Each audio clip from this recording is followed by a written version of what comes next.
Landmark Commission. First item on the agenda is public comment. Any member of the public may address the Historic Landmarks Commission for up to 2 minutes on any subject that's within our jurisdiction that is not scheduled on the agenda for a public discussion. Anyone? Seeing no one, I will close public comment and go on to approval of the minutes of the Historic Landmarks Commission meeting of October 26th, 2011. I have a motion by Lavoie, second by Boucher. Any additions, corrections, or clarifications on the minutes? Mr. Chair. Yes, Mr. Sharp, Commissioner Sharp. Item number 1, page 3, halfway down the page, it reads, Fred Sweeney, local resident, commented on neighborhood compatibility and importance.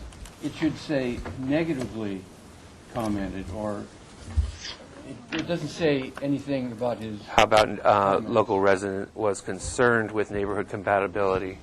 And is that okay?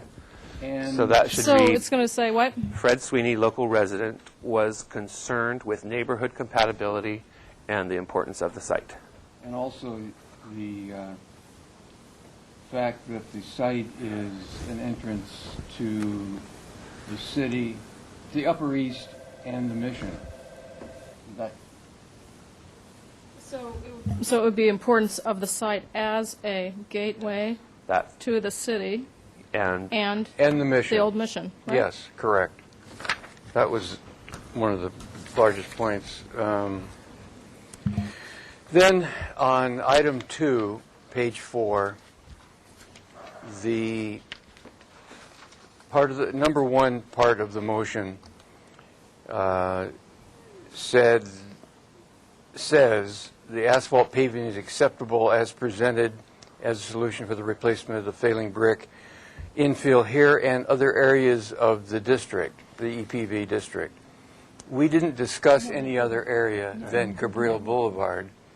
And so it's only Cabrillo, and it's 10 crosswalks as delineated on attachment 2. I was not here for that item, but Ms. Gantz. It was specifically stated in EPV. You didn't say on Cabrillo. It was specifically said anywhere in EP that would be acceptable. Really? Because that's a pretty broad statement. My memory was that we had wanted to restrict it only to this crosswalk and not other parts of the EPV. That's my fine. I mean, recollection. this is what Gabriella took down, and also I checked my handwritten notes, and it was the same. It was EPV. So maybe whoever was talking meant to say Cabrillo. My recollection was that we were just saying that it would be precedent setting for other locations within EPV. Okay, well, in any... That's more correct. So, okay, so do you want to say, how would you... Put a period after here.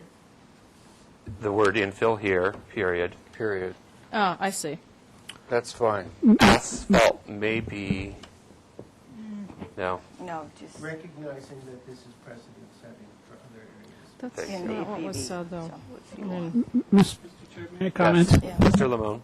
I believe that the purpose of the discussion was also to inform you that the Public Works Department is rethinking the idea of placing bricks now in the future. And so with any future proposal to repair, this will lead you toward that same type of thinking, that it's problematic. So I also mentioned to them that we have other brick locations outside EPV that they will be coming to the ABR also to see if they get concurrence. So they are looking at it citywide as a standard that they do not want to experience this problem again.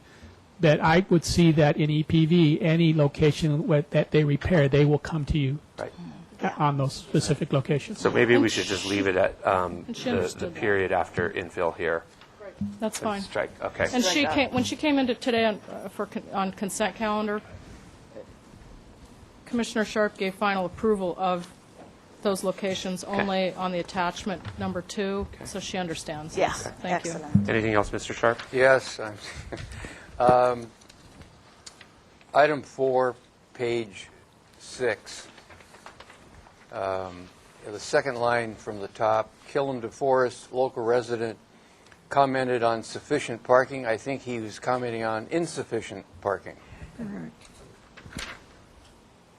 Okay. And of the motion, item number 2, I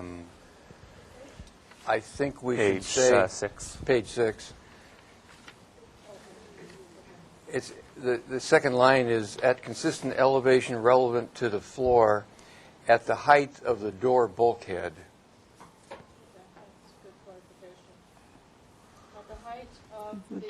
Door bulkhead. Anything else, Commissioner Sharp? No. Anyone On else? that note, though, it should say elevation relative. Oh, relative to, not relevant. I'm sorry. Yeah. Thank you, Commissioner Schomburg. Anything else? Anyone? I would like to say, as a follow-up to that, that the architect doing the working drawings came into consent today and had lowered everything down to a couple inches. They have an automatic door which doesn't need the 10-inch bulkhead, so they're very much wanted to go to the floor as close as possible with the glass, and I said, no, it has to be the height that we scaled off of the detail, which was 15 inches. Okay. Yeah. So, Oh, thank you. Thank you. Yes, Anyone else? Mr. Chair, Yes, Commissioner Lavoie? on page 7, item 5, in the comments, number 1, would you please change should to shall? Air handling equipment shall not be exposed on outside area patios. Okay, all in favor of the minutes as amended? Aye. aye. Opposed? Abstain? I abstain.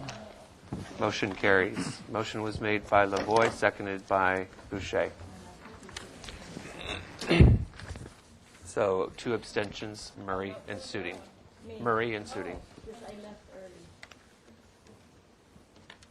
Okay, next item on the agenda is the consent calendar. Thank you, Commissioner Sharp, for doing the consent calendar. Staff? You're welcome. Item A, 1129 State Street was preliminary design and final approval as submitted. Item B, 0 to 300 West Cabrillo Boulevard was final approval of all locations on West Cabrillo Boulevard per attachment 2. Item C, 424 State Street was final approval as of details as noted. Item D, 820 State Street was denied, and that was an awning, change of awning fabric, and they were presenting a fluorescent orange. And they did not come to the hearing, but specifically said that if it wasn't going to be approved in that color, they had no other alternatives to present. Thank you. Item E, 232 West Mitchell-Torina Street was preliminary design and final approval as submitted with a condition. Item F, 925 Chapala Street was final approval as submitted. And item G, at 29 East Victoria Street, was continued to November 30th with screening details to be provided on that day. Is that going to stay on consent? Yes. Okay. And those were all reviewed by Commissioner Sharp. I'll make a motion to ratify the consent calendar. Motion by Boucher, Mr. second by Chair? Schallenberg. Mr. Lamont. Yeah, may I speak to item number D? Pardon me? D as in and doorknob? G. D is the denial. Uh-huh. I'd like to have some findings on record as to why it was denied with the motion. Well, whoever denied it, Mr. Sharp? Mr. Sharp. Okay. Inappropriate color selection. Not consistent with our guidelines? Correct. Okay. And then item G, I just had a conversation with Mr. Sharp regarding that roof equipment. Uh-huh. And he raised a valid concern, which is, although the neighbors were not supportive of the roof equipment, Uh-huh. I believe there is a solution if we have an enclosure around the equipment to screen it adequately. I would be concerned to have this minor project wait until the 30th. So I think I would like to have consideration of the motion be amended that Mr. Sharp, the consent reviewer, would work with staff to try to obtain an approval prior to the 30th. Is If an that's option. okay with Commissioner Sharp, I think that that's certainly customer-friendly, and we should, It's Yes. okay with the maker of the motion. is it okay with the maker of the motion? It is all right, yes. Okay. My And, thing is on. Seconder? Continued, so it's not continued to November 30th with screening details. It is continued. We should probably do what, and continued indefinitely for staff to, To Administratively. refer back for administrative approval once the screen enclosure is Reviewed. reviewed. sure. I think Mr. Mr. DeForest wants to speak quickly? to. Yes, I just wanted to point out, That's all right, just stay right there, but be quick. yeah, please. I want to point out, I was at the hearing this morning for that, the item, the Victoria Street item, and there were a number of people, neighbors and others there, and they would be very disappointed that they don't get another crack at this. Would they have to, and so I could ask the Frequently the question, case. to get another crack at it, would it have to be appealed then? Mr. Lamone. The only way to appeal it would be a decision by the Historic Landmarks Commission. So by referring it back to it, first of all, it was an administrative approval that I had commenced doing, and I was concerned about the visibility of the equipment, and that's why I referred it up to consent. I often work with a consent reviewer to have them give me direction as to how to screen equipment. And our guidelines allow for administrative approvals for this type of equipment. I think Mr. DeForest's concern, though, is being that there are 2 or 3 neighbors that are intimately involved or intimately concerned, impacted, that they will have no chance to see the item if it receives administrative approval. Well, I could certainly work with them. There's Okay. a disclosure that we can show them before Great. we grant the final Great. approval, so that And they're I- aware of and it. I They are recommend that. all set to come back on the... I understand, yeah. thank So you. Well, staff we will will notify contact them them. and contact them Yeah. and keep them in the loop. We'll work with them. Okay. So we have a Believe maker me. of the motion, that was Boucher, and a seconder was Schallenberger. Is the amended motion ratification okay? All right. All in favor? Aye. Opposed? Motion carries. Next item on the agenda is announcements. Requests by applicants is for continuances and withdrawals, future agenda items, and appeals. Ms. Gantz, please. Yes, Mr. Chair. Due to city-mandated furlough, the meeting of the November 23rd has been canceled, and the next scheduled meeting after that will occur on Wednesday, November 30th. A submittal deadline for that meeting will be Wednesday, November 16th. And then, just to let you know, there's only one HLC meeting date in December, and that is December 7th. And then Commissioner Drury will be absent from today's meeting, and Commissioner Suding, Chair Suding, will be stepping down from item 2 at 902 Chapala Street and item 4 at 1722 State Street. That's all I have. Thank you, Ms. Gantz. Mr. Mr. Chair. Lamone? May I speak? I just have a couple more announcements. Okay. I'll let Ms. Urias speak. The reason we are going to have a meeting on December 7th is we've tentatively scheduled that for the first concept review of the new police station. And so we'd like to have good attendance, hopefully, on December 7th, so you can see what's being thought about regarding the new building. We have selected architectural firms working with, I think, Lendick and Minor locally that have been selected for that. And the second item I wanted to announce, if you haven't heard, is Mr. Jacobus has officially given us notice for his retirement, and his effective date is the end of this year. And what I thought would be a good gesture is to recognize him at City Council. We have the designations that are pending that will be placed on December 6th. And I thought as a way to recognize him, we'd have a letter of recognition given to him at that time. And I would invite commissioners or a representative of this commission to maybe speak on that matter, not only for the... It would be in the afternoon. It would be for the 3 designations that we have in line, as well as, again, the recognition of Jake. Thank you, Mr. Lamone. Anyone else? Mr. Chair. Yes, Commissioner Rios. Question of staff, are there any meetings that you foresee in this next 2 weeks that we will have to make appearances at? No, we've checked that there are no items at the Planning Commission. The other item is Mrs. Gebhardt passed away, and she was a very well thought of and influential lady in historic preservation as well as her husband. And I think it would be appropriate if we passed a motion of sympathy to the family and appreciation for all that she'd done for the city. So I would make that motion. I'll second that. Okay. We are making a motion on something that is not on the agenda. I don't know if, I recognize what you're doing, and She I hadn't appreciate planned on that. going. No, exactly. She wasn't agendized, but in any case, we would like to recognize Mrs. Gebhardt and send our condolences to the family. Excuse me, we're having a fire drill. Okay? Said we didn't need to go. She didn't tell me. And our appreciation for all that. For all her service. Thank you. Services to the city. So it's just recognition. Okay? Okay. Okay. Thank you, Commissioner Rios. Anyone else? Mr. Chair, Yes, Commissioner Lavoie. I'll be leaving today's meeting at 5 p.m. 5:15. Thank you. I will, 5 p.m. Mr. Chair, I will also be leaving at 5. No, 1, 2, 3, 4, 5. Well, we will still have There quorum, is- and we don't really, it's a discussion item, so we'll still have It is quorum. just a discussion item, but I'm hoping there's enough people here to be able to offer the information that they will need Right, for that item. and I have had conversations with the applicant. But I know, but did you know they were leaving? No, I knew this one was leaving, did not know that one was leaving. Okay, so But Lavoie, Commissioner Lavoie Lavoie's leaving at 5, Arias is leaving at 5. Does it need to take more than an hour? It will most likely take an hour and a half. Okay, but we do want Commissioner Rios's and Commissioner Lavoie's comments early on in the presentation, so I will try to work that into the application and the presentation. Okay, anybody else? Anyone?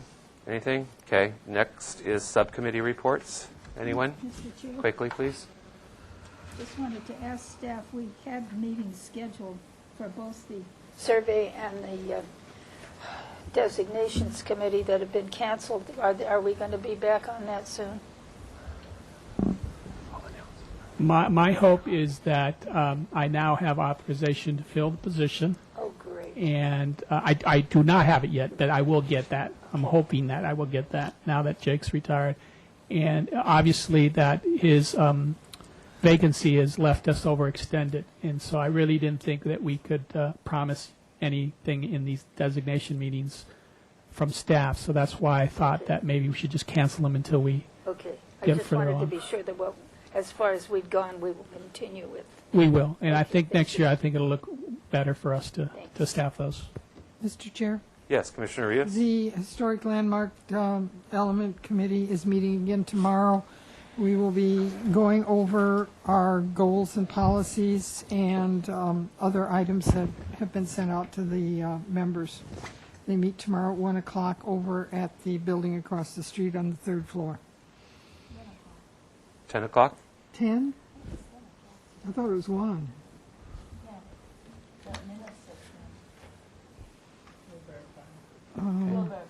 Okay. Staff can verify that then. I need to go back to announcements. I forgot to mention that there will be a holiday party at the home of the Sharps sometime in early December, mid-December. Okay. Back to Always on a Sunday. always on a Sunday. Back to subcommittee reports. Anyone else? On November 3rd, I attended the Street Tree Advisory Committee meeting and also went on their field trip to the Library Plaza, which is off of Anapamu Street. We discussed, there's no proposal on the before that committee at the moment, but we discussed the concept plan for that Library Plaza, and that Library Plaza would require the removal of 3 significant Eucalyptus citriodoras, as well as removal or relocation of some other trees, specifically kumquat, Raphiolepis, those types of smaller trees. But I'm very concerned about the proposed removal of the Eucalyptus citriodora. I think they are an important part of that plaza and an important part of that building. Mr. Chair, Yes, Commissioner Boucher. I agree with you totally. I would feel terrible if those were removed. Okay. then I believe I have somewhat of a consensus with this commission, and I will represent as such. Next item on the agenda is item number 1, the archaeology report for 1020 Placido Avenue. Do we have an applicant? No. Nope. Go ahead, Ms. Mr. Chair, Gantz. Dr. Glasso reviewed the report and concluded that the archaeological investigation supports the report's conclusions and recommendations that due to the absence of any prehistoric remains identified during the survey and low potential for buried prehistoric archaeological resources, standard condition applies to the project regarding discovery of unanticipated archaeological resources and shall be reproduced on the plans prior to issuance of building permit. Okay, thank you.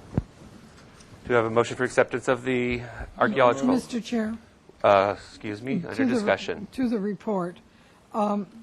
I find that we have pictures of the front yard, the side yard, the backyard, the western side. We don't ever get a picture of the house, and I find that frustrating.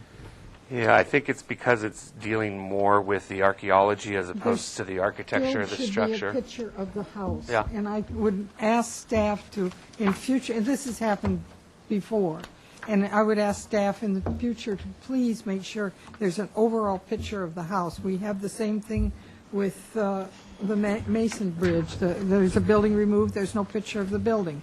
So I would like very much to have a total picture of the house. Is that possible, Ms. Gantz? I'll check the MEA guidelines. Okay.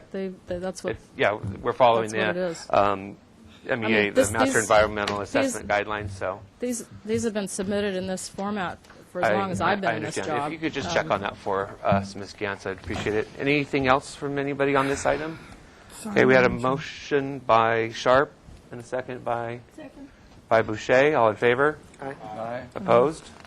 Motion carries. Next item on the agenda is item number 2. Suiting will be stepping down. This is 902 Chapala Street.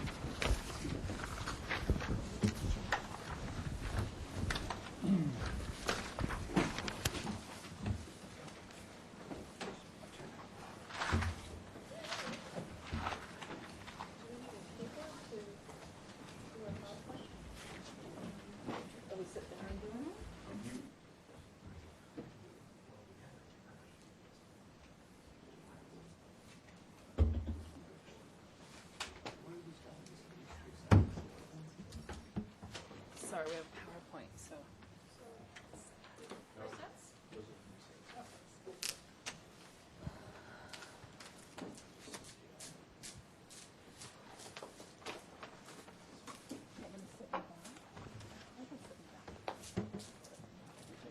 He has to leave the room. He has to leave the room. Yeah. I thought he was presenting.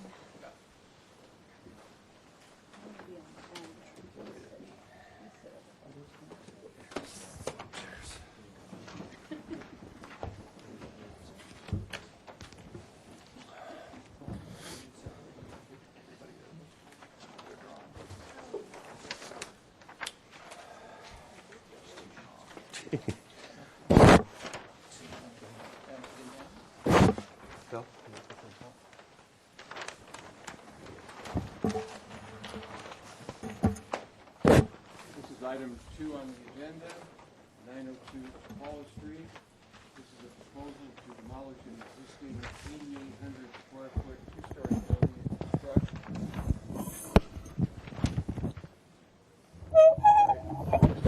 a 52-foot, 6-inch tall, 4-story mixed-use building, including 10,836 square feet of commercial floor area, 8,800 square feet of residential floor area. There would be 4 two-bedroom units and 4 one-bedroom units for a total of 8 residential units.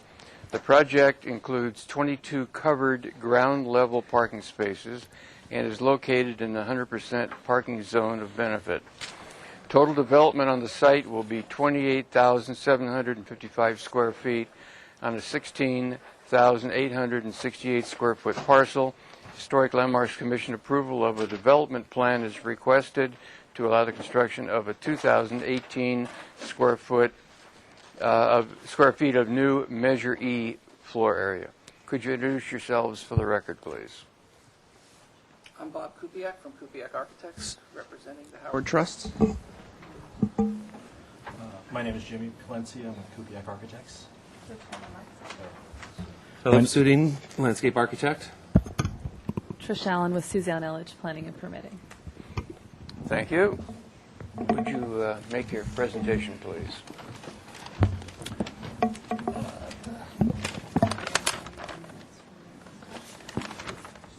Well, that's okay. I can do that. The last time we saw this was the 12th of October, and it was continued 4 weeks with the following comments. The architecture is headed in the right direction with the following concerns. The Commission is appreciative of the Spanish character and charm. The height is problematic and should be reduced. Articulation and modulation needs to happen more on the second and third floors and should give a sense of purpose of the open space on the southeast corner of the property across from Paseo Nuevo and Canyon Perdido. Just keep them here. The Commission expressed appreciation for use of this as relief and open space. 5, open space within the project on the second and third floors should be utilized for the articulation, modulation, and setbacks of those floors. And lastly, the second floor open space needs to be articulated and designed with meaningful landscape. Okay. Well, I hope we've done our homework to try to address most of those concerns. I'm not sure whether I need to kind of reorient people, if the commissioners who were not here for the last presentation. Okay. I think we're okay there. I think in some of the studies that we've been doing over the past month, probably the most significant change to the building that I would bring to your attention is in concert with some discussions with traffic and in reviewing the pedestrian master plan for the area. The building actually has been moved on the site and pulled back from the property line to increase the widths of the sidewalks on both Canyon Perdido and Chapala Street. I would bring to your attention, I believe that the recommendation for the width of a street in the pedestrian master plan on Canyon Perdido is 11 feet, and we have pulled the building back from 7 to 11, 4 feet into the site by kind of squeezing what's going on upstairs and in the courtyard on the second floor. The building has been shifted up to the property line, away from Chapala Street to increase the sidewalk on Chapala Street to what is shown on these drawings as 12 feet. 12 feet at the narrowest point, but some 17 feet immediately after this, 25-foot length of building near the corner. I believe that the pedestrian master plan actually calls on a street of this width, cites 15 feet as a setback, but for a high pedestrian traffic sidewalk, which is one of the things that we'd like to talk about because we think that this particular stretch of Chapala Street is not exactly a high pedestrian access area, considering. Well, you know what? I mean, I like people. I like the fact that I see some people sometimes, but I know that in the back of Nordstrom's and Paseo Nuevo, largely the traffic is kind of swallowed inside the building rather on the back of the building. And I think, between our building and the Canary Hotel on the next corner, which is largely the parking garage, I think there's only one retail space that's on that street. So, this is not exactly indicative of high volume traffic. The existing building sets back to 12, and this actually reflects the existing setback. In some of our conversations, we actually thought that this choke point might even be reduced to 10 to put it in alignment with the Nordstrom's complex on the other side of the street, so that the gateway to Canyon Perdido would actually be in the same plane. But at this moment, we're at the 12-foot setback. So, there's been a substantial amount of ground game pushed back to the sidewalks and to make Canyon Perdido Street that much wider. For us to accomplish that, we have Just show that picture real quick. That's the existing existing condition now, and that is, would you say, Bob, 11 feet? It's 7 feet. 7 feet, excuse me. Cabrillo. On Canon Perdido Street.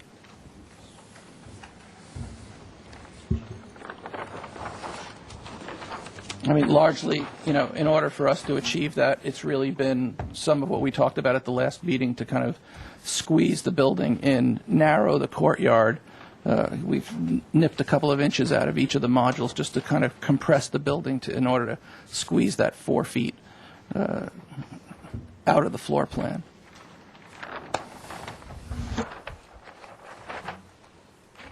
I mean, our kind of examination is, we've now kind of pinched this all to, what we think is an appropriate width for the building in order to allow light and air into the central portion of the courtyard. In addition, our... Your microphone turned off. Did I get there you go. Our fourth floor plan really hasn't changed. I mean, it's still the same portion of the duplex apartments that come up from the third level. I mean, what has happened is we've kind of looked through all the plate heights of the building and have taken height out of each floor. So the building in total has been reduced by about 4 feet in overall height and about 3 feet in height as it fronts the street in terms of its peak line and soffit line. So, our peak height on Canon Perdido at this one point is now 41 feet 6 inches, and our eave line, which is marked, is about 34 foot 10. Again, we've maintained our bookend composition for the bridge element that sits in the middle, and after our studying it, we really feel like capturing the bridge with some small portion of a third-story element actually kind of allows this composition to hang together. I mean, the elevations have kind of remained similar, other than we've just started to compress floor height on each one of those, on each one of the facades. We have done a study for what happens at the end of the building with Mr. Suding in a review, and we started to make some kind of determination where that side of the building was rather deep. We were trying to program some form of element in here which would actually, be an anchor point for the view across from exiting Paseo Nueva. And I'm going to let Phil expand on this a little bit, but what we think is that there will be a small retail space here, probably for a newsstand. We kind of felt like between the loss of Barnes & Noble and Borders, there's really not too many places where there are kind of magazine shops, and we think that there's a nice little area out in front of this that, with appropriate landscape and seating, could actually be a kind of wonderful addition to what ends the Paseo Nueva from across the street and brings kind of public interest to our side of Canon Perdido, in that we really want people to come to this point and wander up the stairs and arrive at what we believe is the extension of the Paseo on the second floor Paseo with our courtyard. Similarly, this is just now a compressed elevation that is shorter by several feet in each area. But if the gross is 4, it's 3. It's 3 and 2 by the time you're down to the ground floor. We've kind of tightened up the corner a little bit and made our arch form a little bit smaller. And with the help of Mr. Suding, we've been working on how to articulate the courtyard on the second floor, what we think it might be, and to begin to develop, how that little plaza area in front of the building on opposite Paseo Chapala would function. Somehow your microphone... Am I just wants to keep turning me off? Phil, I think this might be a good time to kind of introduce a little bit of landscape concept. This is it right here. Okay. So the landscape concept is to get as much planting as possible in the limited space that we do have into Mother Earth. But I think by extending the parkway planters, because it is a red curb, that we can use that landscape to help the building, not rely on it, but use it to help the building. We would propose to retain the 3 Tristanias, or the 3 Leuphostomans that are currently on Canna Perdido. There is a current Stenocarpus firewheel tree here.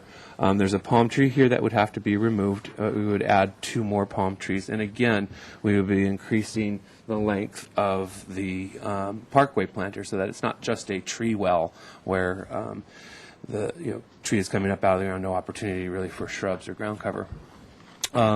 We would be retaining, obviously, the eucalyptus that are on the adjacent property and the palm that is on the adjacent property. This one may be impacted by the construction of the building, but we can talk with the owner of the city. The city owns the parcel here, and work with them on that. With respect to this open space here, we all felt that it was important to really graciously invite the people that are crossing here at the crosswalk up into this space to go up to the 2nd floor. So we created a landing here and brought the risers and the treads out to sort of engage that sidewalk. We made this a little bit smaller so that it doesn't feel like it's so deep and that you're going into an unknown space. But I think that the newsstand here and the potential for a coffee or a bagel or not, just the newsstand in itself will seriously activate this space. I know that if I was walking across there, I would probably stop and go pick up a magazine. And the idea is to take them up to the 2nd floor where we have the palm garden.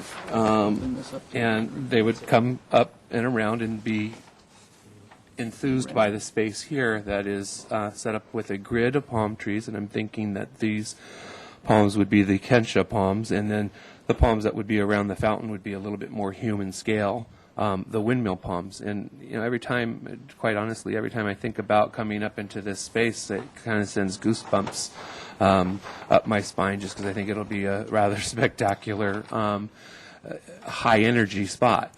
The intent here is to sort of fool the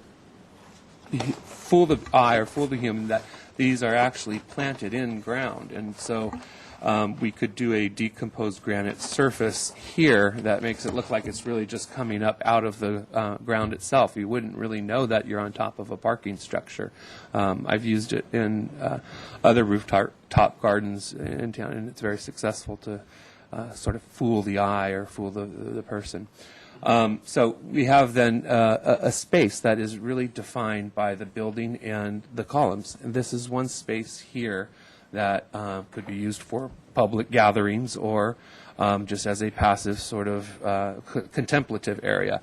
And then you come in here, and if there are restaurants here, which we're hoping would be, this is another area, sort of an indoor room that's covered by a ceiling. Well, really covered by a ceiling all the way through here, but the ceiling ends there. So this starts to become a really interesting space we're imagining some vaulted ceilings or barreled ceilings through here. And then you're out here on the more open area, open to the sky.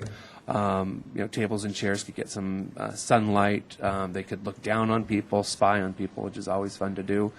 And we're trying to respond to the HLC's comments about, significant landscape, having some importance or some relevance to that landscape up there. And I think by dividing these spaces in two and using this as the circulation and using this as the sort of focal point, there's nothing like this in Santa Barbara. All of the plazas, they either have one open end or they're much wider.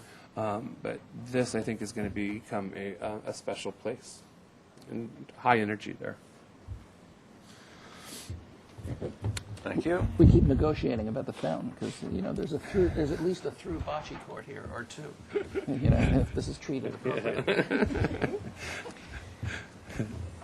Does that complete your presentation? I think so. There's some All right. additional analysis that we might go to, but I think that this gives you the kind of idea of where we've taken the design to date. I will open it up to public comment. I have one speaker slip from Killam to Forest.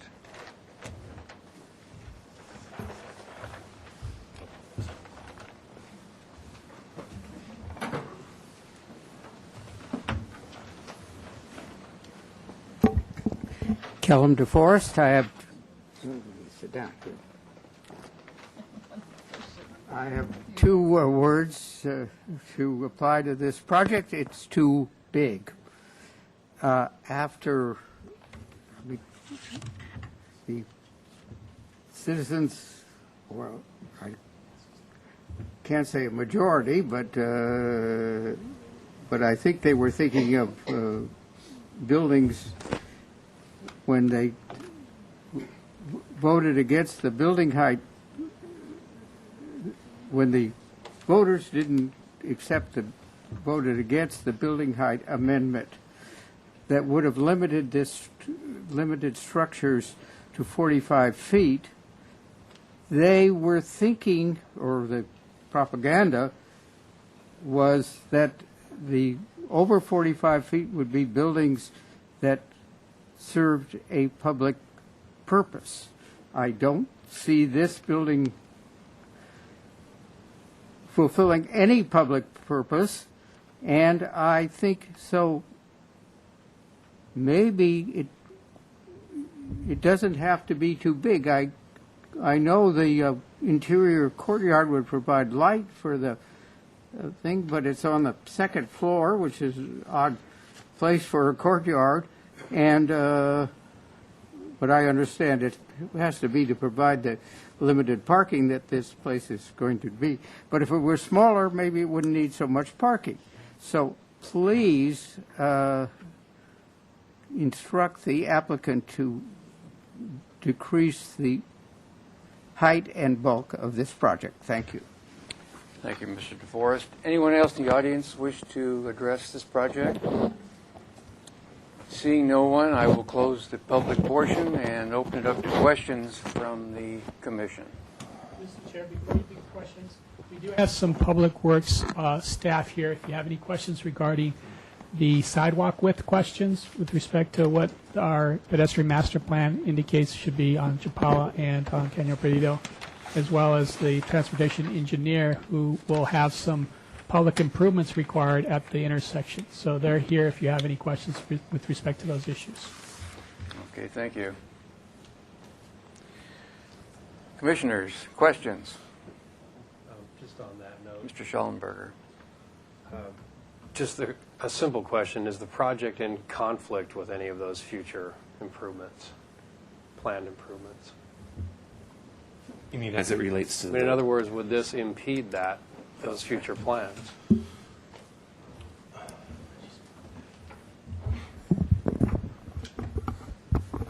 Mr. Chair, Commissioners, I'm Steve Foley with Public Works Transportation Planning.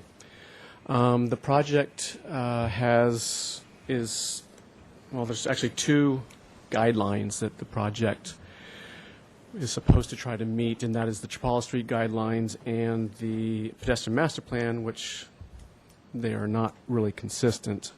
Both of them are design guidelines. The Chapala Street guidelines call for 10 feet of sidewalk width on Chapala Street. And the Pedestrian Master Plan calls out for 15 feet. The project is, I think, trying to meet the spirit of the Pedestrian Master Plan and the Chapala Street guidelines, but just take that into account. I don't think there's really a conflict necessarily, just so that you're aware of those are the parameters that they're working with, and just take that into account as far as your design review. Thank you. Question? Ms. Arias. I know that they are dealing with on a site that is essentially paved, but I would like to know if water retention as much as being used as possible with the planters. Maybe the landscape architect would like to speak to that. And then I have another question. We haven't really gotten into all of the SWEP requirements or water retention, but we did talk about doing cisterns or something to that effect. So as we progress, that is certainly something we are going to be looking hard and fast at. Okay, I have another question, if I may, Mr. Chair. Yes, please.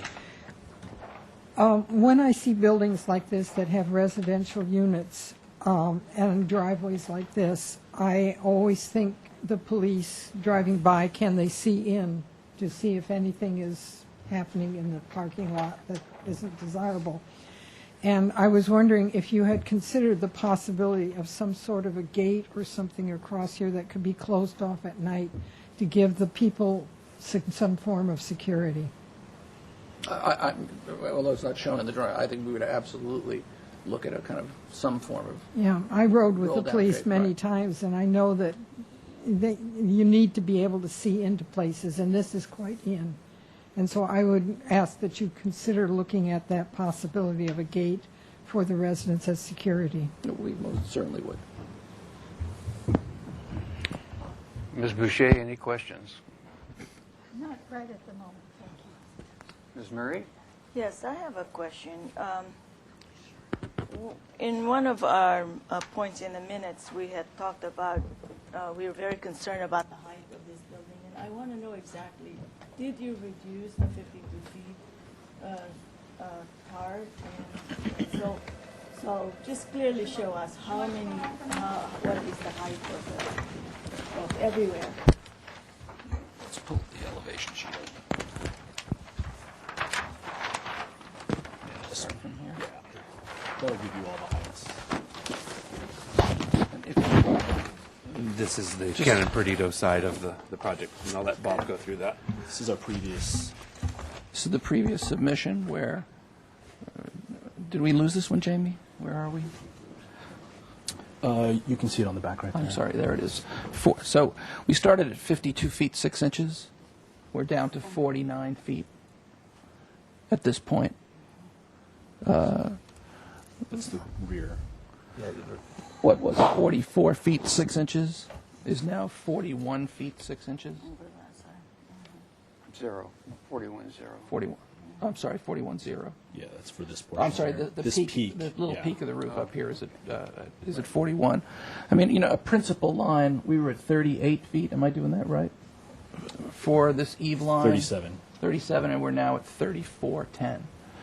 So it's almost a 3-foot chop for the gross height of the building, and there is a drawing. I mean, what we wound up doing is really studying. You want to bring up the floor plate drawing just so that, I mean, the logic behind this is we really examined what we think for the uses that will be on all those floors, what are the minimum plate heights that we think that will support the kinds of activities that are necessary in the building to make it, usable and marketable.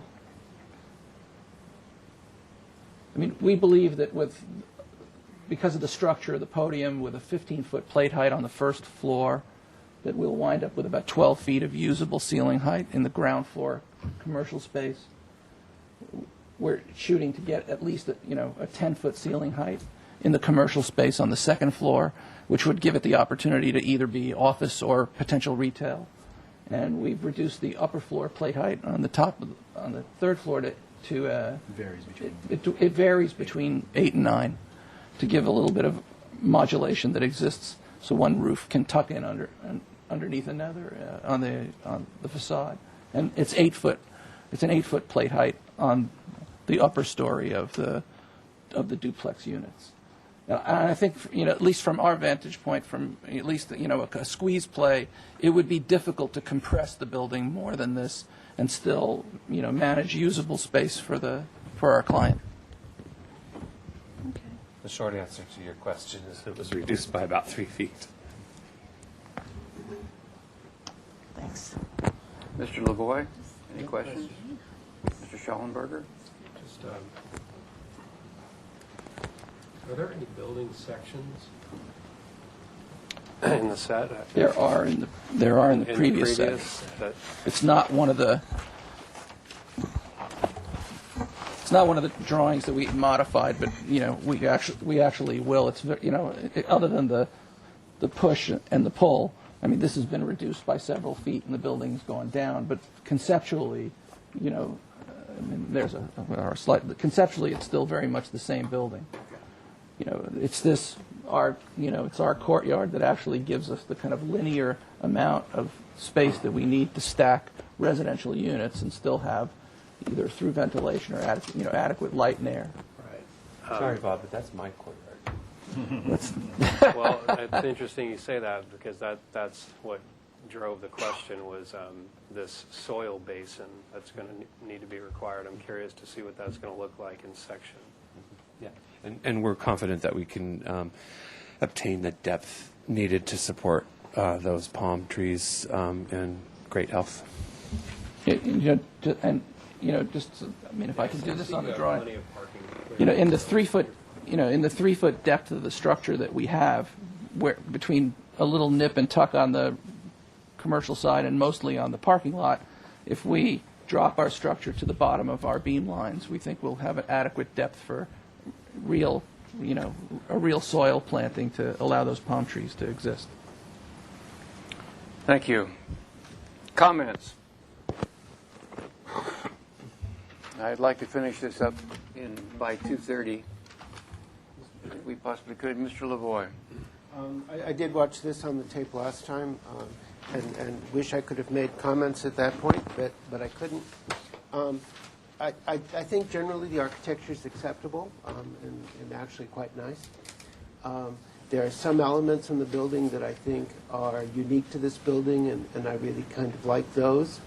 There are some that are sort of copies of other buildings. I wish you'd refine those to make them look more like this building. The one thing I loved about the original drawing was that corner arch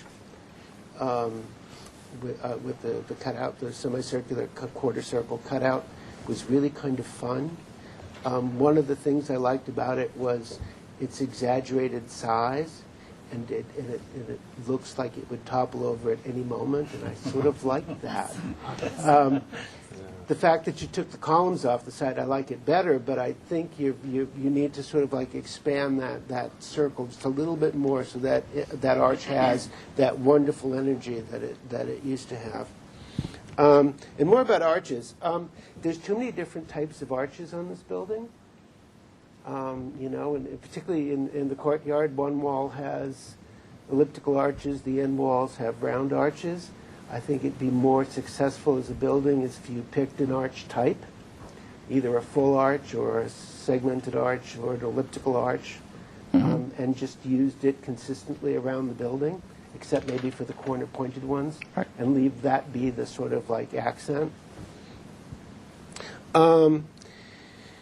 I support the required setbacks, and as you've shown them on the plan, and appreciate the reduction in the building height. The only thing that I would like to see develop further, and I'm sort of disappointed at what it's become, is the corner plaza, quote unquote. We've been promised corner plazas before, and they always get lost somewhere in the process. And so I'd really like you to see a reason for that plaza to be there, or that cutout of the building. And one way to do that is plant a huge tree, or a tree that becomes huge. Like a Morton Bay fig tree, or something that has a big canopy, and put it in a planter on the corner so that it just fills up that space with green. Would be, one way of very simply solving that. That's all I have. Excuse me, Mr. Lavoie. You mean this That space right there. Okay, yeah. thank you. I was confused. That's all. Thank you. All right. Ms. Murray?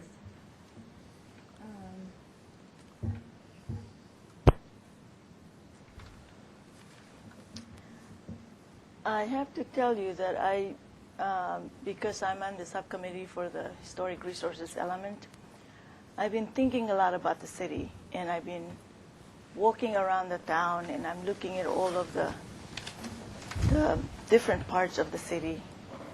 And I'm coming to this realization that it's really one building at a time that changes the character of the city. And that it's the character that we are really protecting. And although this building is one could say that it is compatible in size, scale, bulk with the surrounding buildings around it, I don't think it should strive for that. I think it should strive. What I want to also say is the current building, it's not historic and it's going to be demoed. But there's something about that building that is, you can look up and there's a sense of the sky and the scale of the other buildings that gives you a sense of difference. And I just see the way that this building is going to be built, the size, the increase, the use of the building 4-story high, and the architecture, I have no problem with architecture, like Bill Lavoie had pointed out all these good parts. I just feel by the time it's built the way it is, it's going to look like Chapala 1 in a way, because of its bulkiness. And so I'm not saying it's what to do with it, because this is your project, but I'm just thinking that a building like this should probably once and for all define that area and put beauty into it, that one can walk up that side of Chapala and say, Nordstrom and the parking lot were not built in the Santa Barbara feeling. And we could point out to these buildings, however, this building is going to be built a Santa Barbara style, the Santa Barbara scale, that pedestrian feeling that we read and find in the guidelines, and it's hard to really express it. But when you see it, you know what it is. So that's my problem with the overall sense of the building. I don't know how to, I'm not going to sit here and say, oh, take this out, take that out. I'm just thinking about how we work it where the public and that sense of Santa Barbara is achieved. For example, one of the things that I thought really worked well is the garage, the Granada Garage. It's also all around a lot of buildings, but right in front, right across from the library, is that little park that is now really giving that sense of the separation from the library, the courthouse, that feeling of that side of the street that, yes, this is Santa Barbara, even though there's a huge box behind it. So while I really like the idea of the trees and this corner here, I'm thinking that somewhere maybe that second-story courtyard could be done in a way that more like the Granada Garage, where it's more to the public. I mean, I know it's to the public where you go up the stairs, but anyway, these are just general thoughts. I'm just thinking in general terms. But my feeling now, as I look at the building, I just have this feeling that it's going to, when it's done, it'll be beautiful, but it'll have the feeling of Chapala 1, because it's just going to match the size, bulk, and scale of all the buildings around it. So those are. Thank you. Mr. Schallenberger? Just quickly on that, I wanted to address the massing and height concerns.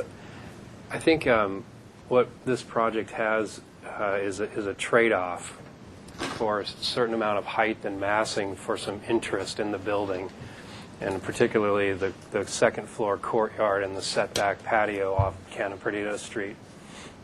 What you essentially have there is a negative space that this massing could come down and fill, but I think you end up with a far less interesting building if you just take those geometric masses and shapes and just simply lower them and plop them down on the lower floors. You end up with a lot less open space, but more importantly, a lot less interesting project. So I can see how the applicant has gone up in certain areas and increased some heights, but I really view that as just a nice trade-off. I think it's successful, and it's, like I say, a lot more interesting. The other comments regarding the architecture, it's certainly appropriate and within the guidelines and within all of the ordinances.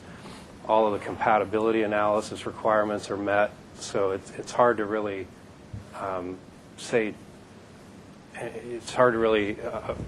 oppose the project from a conceptual standpoint. So I think that's when you start to get into some subjective review of the architecture and the massing, and so I support the concept, I would say. The other thing is, Phil, you said something interesting. There's nothing like this in Santa Barbara. And that, I think, might be the first time you've ever said that in support of a project. So I thought that was an interesting comment. And good. We need some new things. That's, I'm glad that approach is being appreciated. Thank you. Ms. Boucher? Well, I hope you're not going to wind up with an orange building. Couldn't resist. Okay. I think there are things that are good about this. I still think it's awfully bulky. And if only, can you imagine what El Paseo would, it is now.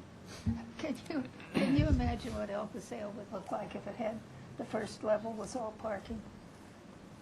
That's part of my problem with so many of these big buildings, is because you have to have that parking, and it just bulks them up, and you lose that sense of intimacy. So those are my comments. Thank you. Ms. Arias? Oh, thank you. Well, I like the architecture. I think it's nice. I like the setbacks. I like the landscaping on the streets. I disagree with Commissioner Lavoie about the tree and the corner. My reaction was, there goes the sidewalk in the street with the root problems. Of course, it could be planted with a root barrier. I couldn't resist that one. But no, seriously, I mean, you have to look at that problem as you do your landscaping, and that means expense to the city. I also would like to see water retention studied for the site, and also my suggestion about a gate into the parking lot. But I would like to, in my best of worlds, I'd like to see the building reduced in height, but I also respect that initiative failed in the city, and you are within the required and allowed heights. And given what you have done with it, I think it's a very nice job. Thank you. That's it. Thank you. My comments are that I still feel the building should be massaged to reduce the size of the inner courtyard to give more relief to the exterior vertical walls that are right on the sidewalk.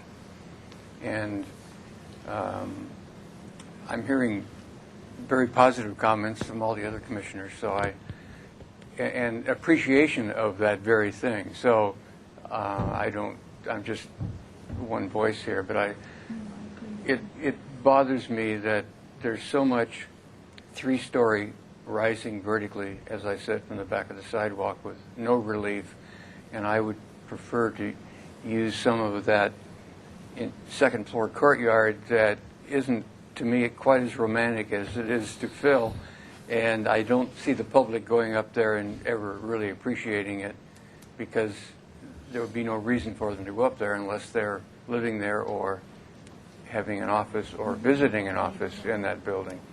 And bringing the steps out in that southeast entry, as you have done, isn't necessarily going to draw them up to the second floor.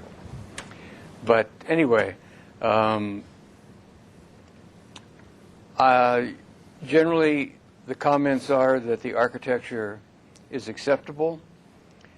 The corner entry is good. There should be more consistent arch design throughout the project.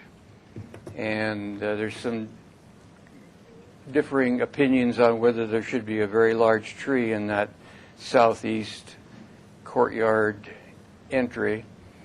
A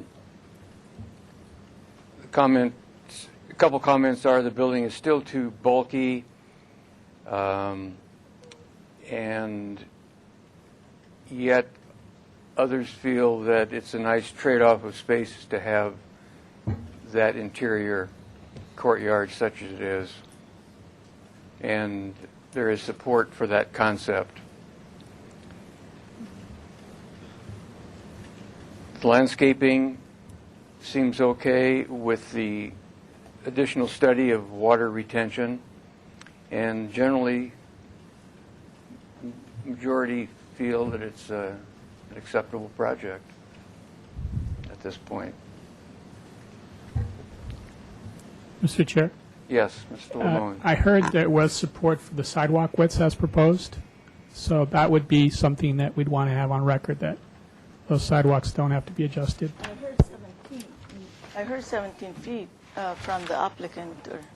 It widens at some point. At one point, it does widen 17 feet. After this point, this building sets back.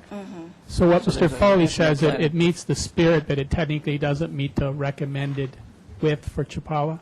It's a little couple feet short, but it would be adequate. See, I don't support that. It should comply.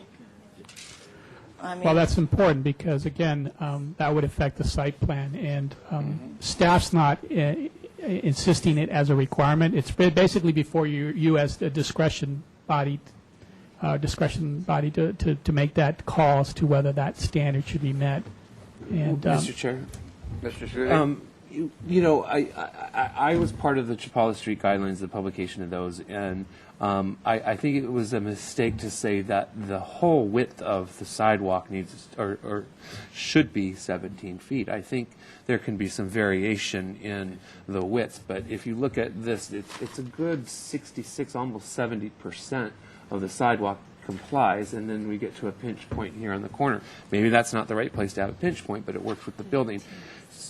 15, okay. And so if you have a sidewalk, I think that is mandated at 15 feet for the full length of it, I think that's kind of monotonous, but that's not my call, that's your call. And, but I did want to point out that the majority of the frontage on the site is well over the recommended, and it's just a small portion. I'd like to take a quick straw vote here. Who amongst you feels that the sidewalks, as depicted on the existing site plan, are adequate?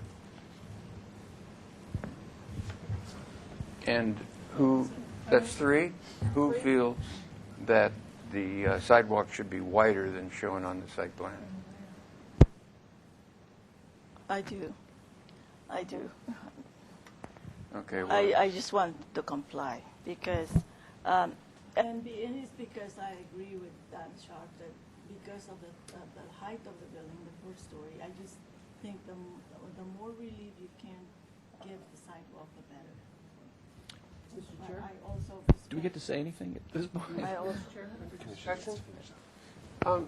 When we push buildings in before, we end up with 1 foot in plane difference in the walls, and we end up with that horrid building on Chapala Street, where we lost the building, we lost all the articulation, we lost the corner plaza because we pushed the building in, or Planning Commission pushed the building in, and we were stuck with it. And here's a building that sort of gives us at least a 3 and 4 foot reveal. It's a real reveal. And to ask them to further push the building in to achieve the massing that we're asking for also is like to push too big a burden on the project. That's why I support it as it's presented, but would agree with the comment that some further articulation of the 3rd floor, the 2nd floor, would be most welcome in the design. Well, a majority feel that That makes sense. the majority feels that the sidewalk width as depicted is adequate from my On both Cannon Perdido and Chapala. correct. Okay, thank you. I would like to add, regarding the newsstand idea or any congregation of people in here, that right across the street, carved out of Nordstrom, is a no man's land. Always has been, probably always will be. They use it for storage now for furniture, and it's got black visqueen on it. It's a disgrace to Cannon Perdido and Santa Barbara. And I don't feel that there's that much traffic, foot traffic coming that would really appreciate as they thought it would initially when they designed it and had a coffee and pastries out there and so forth. It just doesn't happen off of State Street quite that easily. So I give you an A for planning to do something like that, but whether it can be really successful is doubtful in my book. Okay. Is there a motion? For 2-week continuance? 2 weeks or 4? Or to our next meeting? It would have to be November 30th, if that's when they want to come back. Just making it definite. We have other pieces of the puzzle to bring back. I think you should go for November 30th? November 30th. I think All right. We have a motion from Mr. Lavoie to continue this 4 weeks. Any further discussion? All in favor, say aye.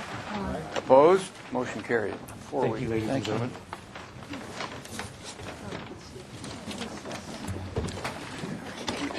We just need one of every. Yeah, this is, I think, this is that one goes away. This is a real set.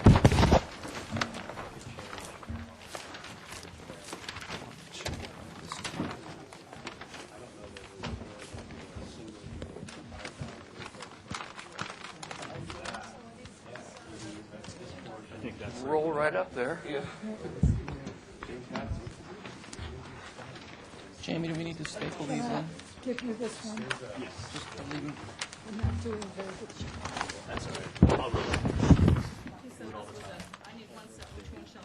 You can take that one. You can take that one. Great, thank you.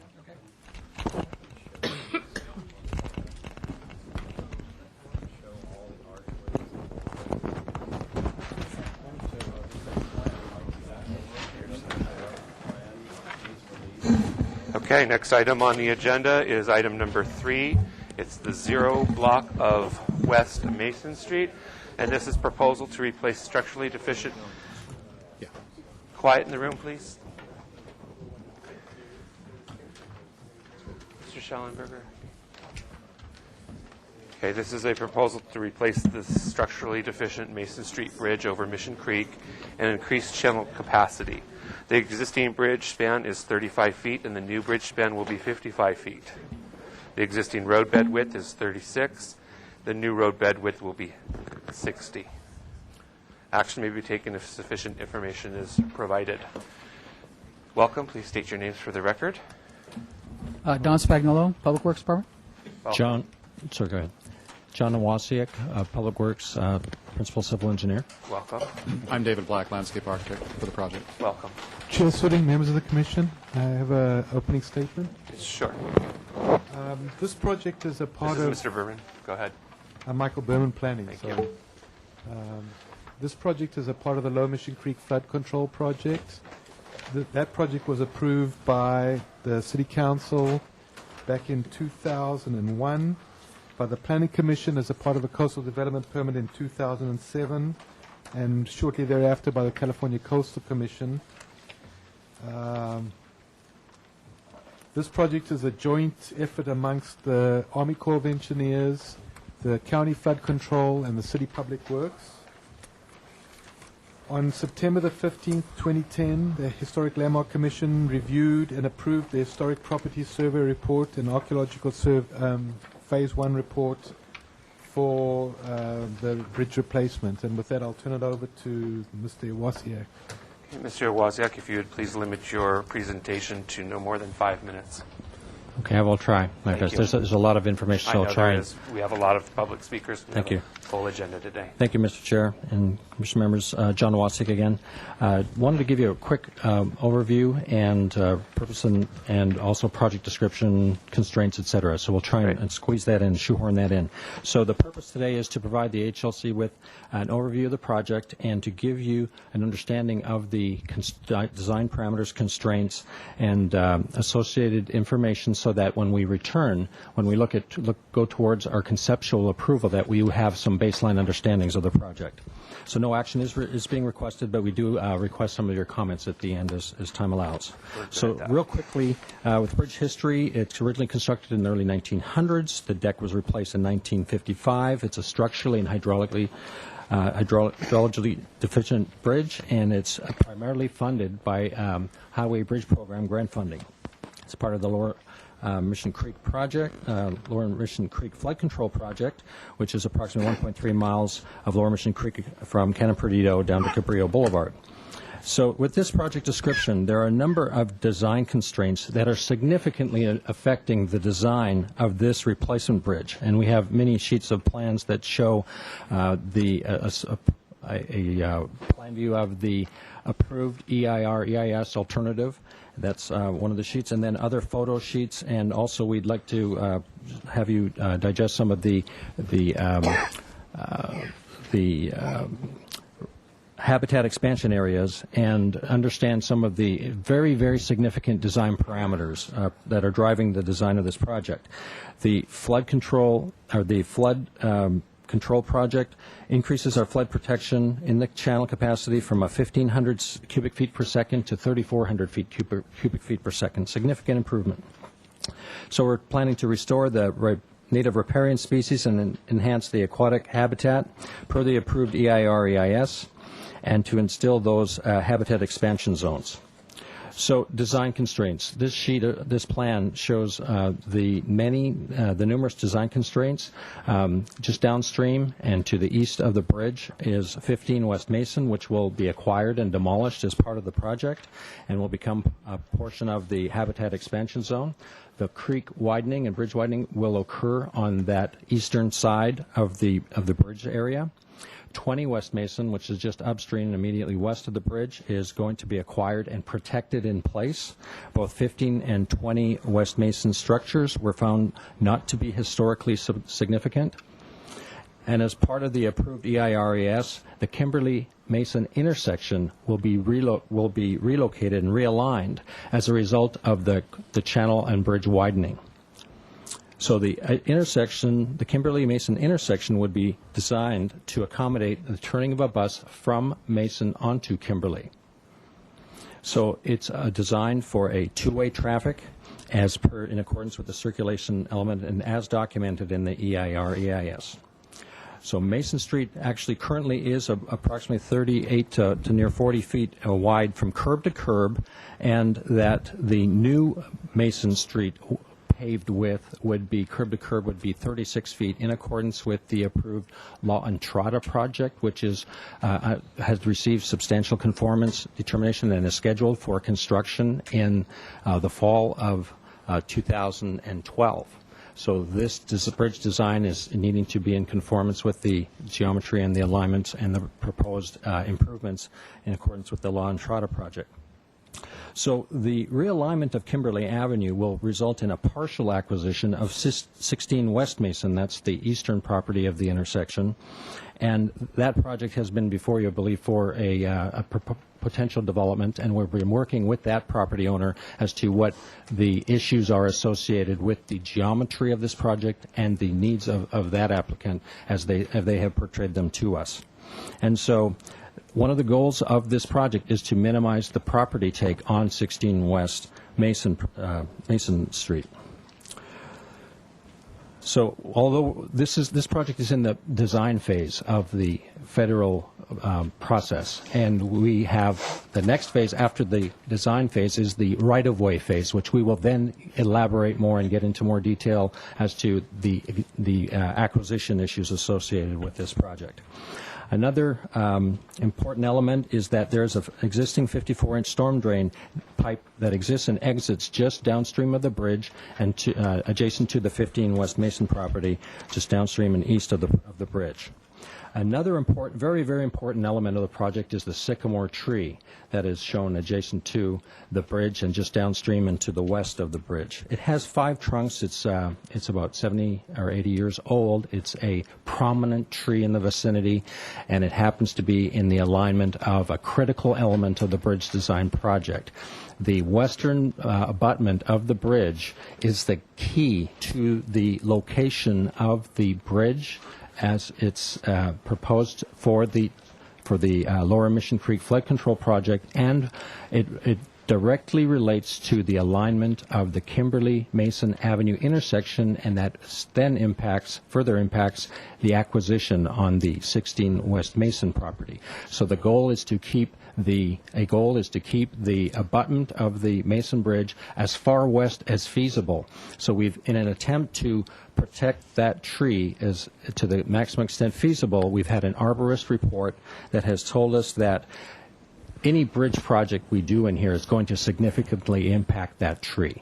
And so any design that we can come up with that is going to meet the approved EIR, EIS is going to impact that tree. So recognizing that, portions of the tree are most likely that they will be going. If you've seen it, there's an angle, almost a 45-degree angle of one of the 5 trunks, and another one is significantly angled.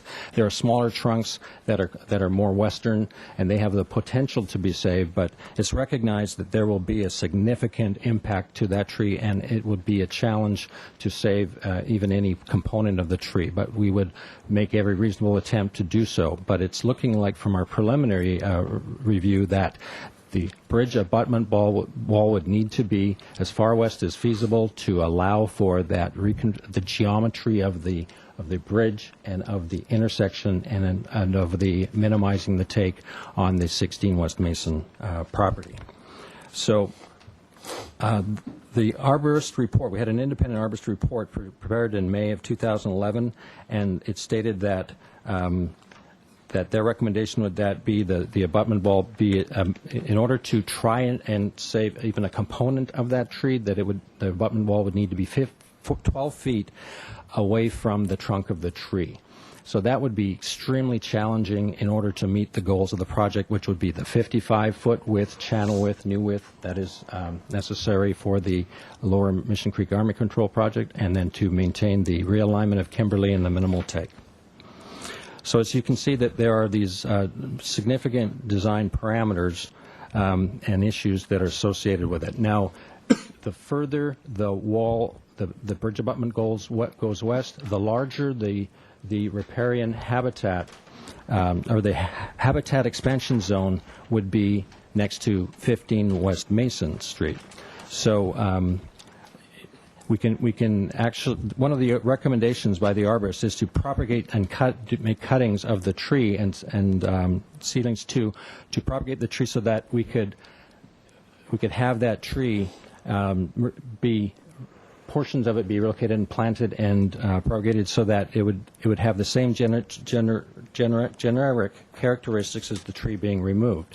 So one of the we had gone to the Creeks Committee 2 weeks ago, and one of the recommendations there was to, if portions of the tree do have to go as a result of the project, or inevitably would go, that we would have some cuttings or seedlings and things done now, as opposed to 3 years from now when this bridge construction project would be anticipated to be going, as the construction is anticipated for 2014.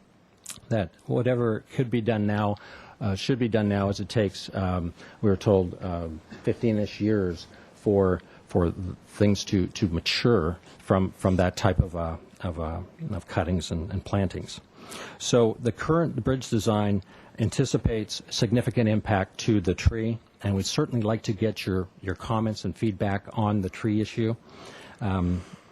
again, every reasonable attempt would be made to save it, but it's looking like all things considered with the geometrics of the design and of the issues associated with the project, it's going to be an extreme challenge. With the bridge rail, I'd like to turn it over to David Black quickly to talk about bridge rail and then abutment and creek walls. And then I'd like to just conclude with some of the comments that the Creeks Committee made as well after David's finished.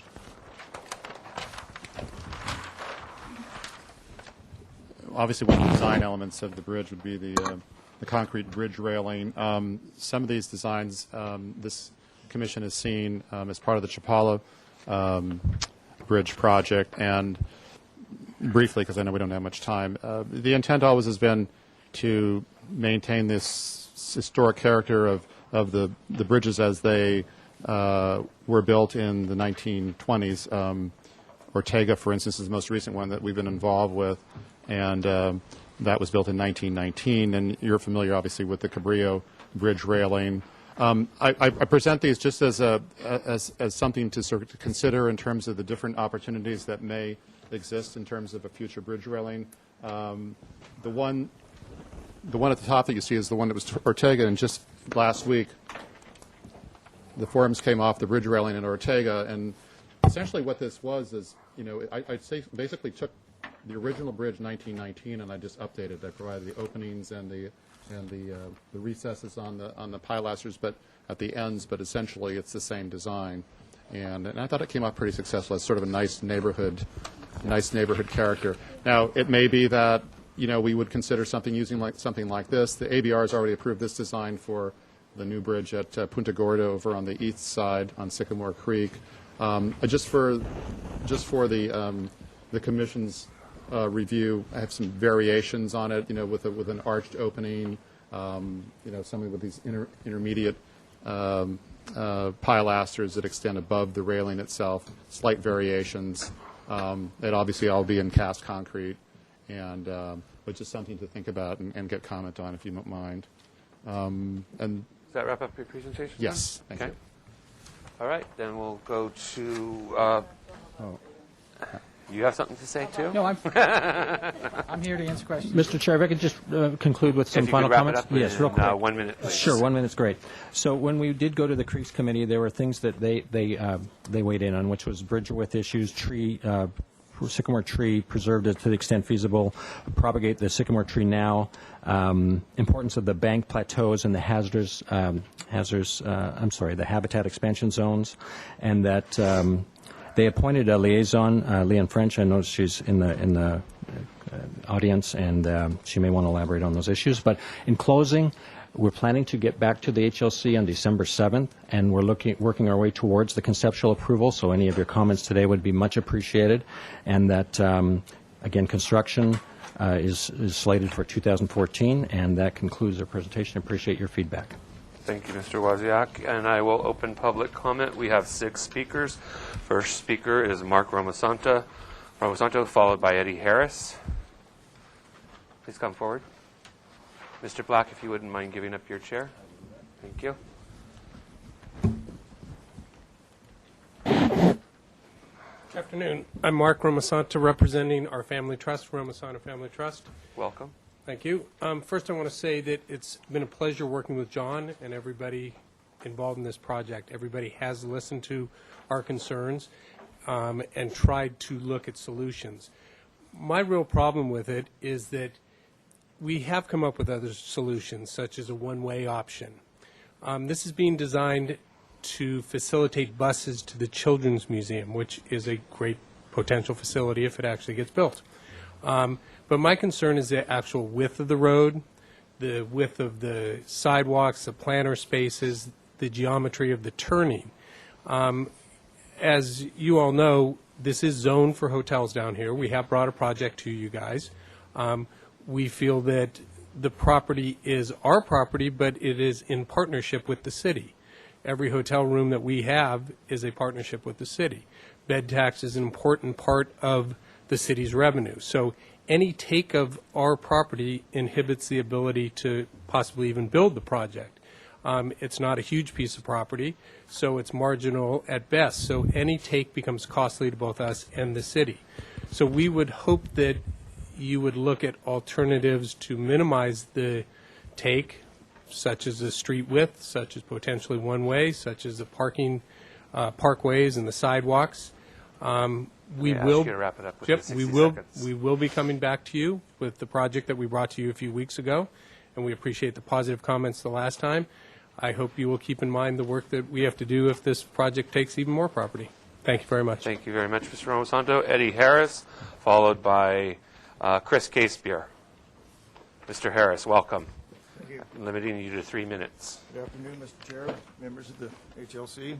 I'm Eddie Harris. I'm speaking for Santa Barbara Urban Creeks Council. Welcome. And I want to talk a little bit about the planned removal of the largest sycamore along the lower part of the creek, which is a heron roost site. The bridge width covering the creek from 35 to 60 feet, expansion and related sidewalks of 12-foot width on each side, and the extent of the sloping banks versus vertical banks. And I did contact the Environmental Defense Center to talk to them a little bit about this, because it's been quite a while since this issue came before any of the boards, and they are on record supporting the preservation of the sycamore tree. And we feel that the removal of that tree may cause a new significant impact, which could cause a need for the EIR to be recirculated. The tree can potentially be saved by moving the creek channel in the opposite direction. The city has room to do this because the existing building across the creek from the sycamore is being removed as part of the flood control project and is being replaced with a small habitat expansion zone, which will feature some sloping bank. And so an adjustment there is possible. Above all else, the historic tree, which was one of the largest along Lower Mission Creek, and a night heron roost site, as I mentioned, it should be preserved and can be through redesign. The channel can be shifted away from the tree, or it can be incorporated into the bridge abutment's wing wall. And I even remember the city engineer at one point stating that he would chain himself to this tree to protect it from being removed. And on the subject of trees along Mission Creek, this is in general in the Lower Mission Creek flood control project throughout that area, shading is extremely important for maintaining the right water temperatures for fish.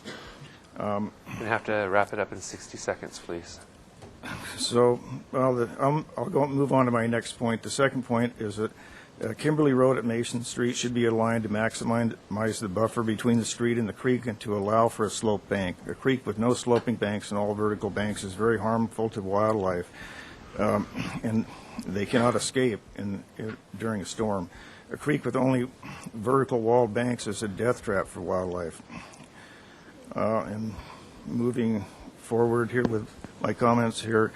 So we feel that the creek buffer and the extent of the sloping banks should be designed to maximize public benefits and not to accommodate any single nearby landowner.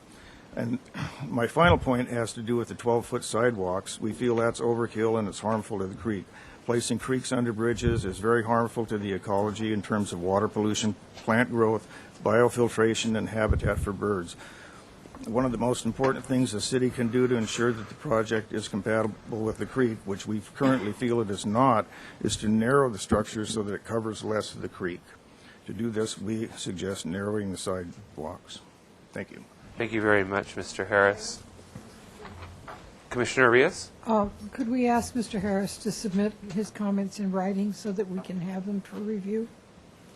I don't want to submit this. It's kind of a... Yeah, but could you rewrite it and submit us to it? Certainly. It would be helpful. If you could submit that to Ms. Gantz, please, that would be great. She could distribute it.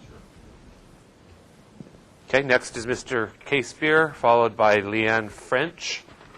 In the interest of time, I'm going to defer my remarks to my fellow commissioner for the Creeks. Thank you very much, Mr. Casebeer. Leanne French, you have 5 minutes, followed by Virginia Hunter, Castagnola Hunter. Hi, Welcome. thank you very much. Leanne French from the Creeks Advisory Committee. And we really appreciated the opportunity to review this project a couple weeks ago, and we did have a significant concern over preservation of the tree, and many of the suggestions we came up for consideration are things probably outside of this committee and perhaps even the group at the table, but looking at the width of the street itself, does Kimberly really need to accommodate turning buses, given it's one way? We're talking a speculative children's museum sometime, maybe sort of kind of someplace down the road. So really the preservation of the tree and creativity and looking at how we could preserve that was our top priority. And one of the things that was mentioned by Eddie is also that the notion of being able to narrow the bridge as one of the ways to perhaps take some of the stress off of both the creek as well as the tree. One of the things with regards to the railing that's being proposed, we have found in the past that the space in the railings, the thing to be careful with is that it's not the size where cans and bottles can be pushed through.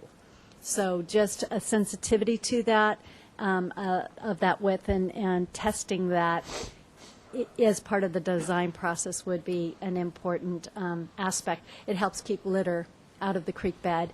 Another consideration is in the construction process is to make sure we can fence off the area such that we don't encourage people down in the creek. At this time, there aren't people living in this section of the creek, but as it gets opened up for the construction, we want to make sure we don't encourage that. I'll have to pay a bed tax. Yeah, good point.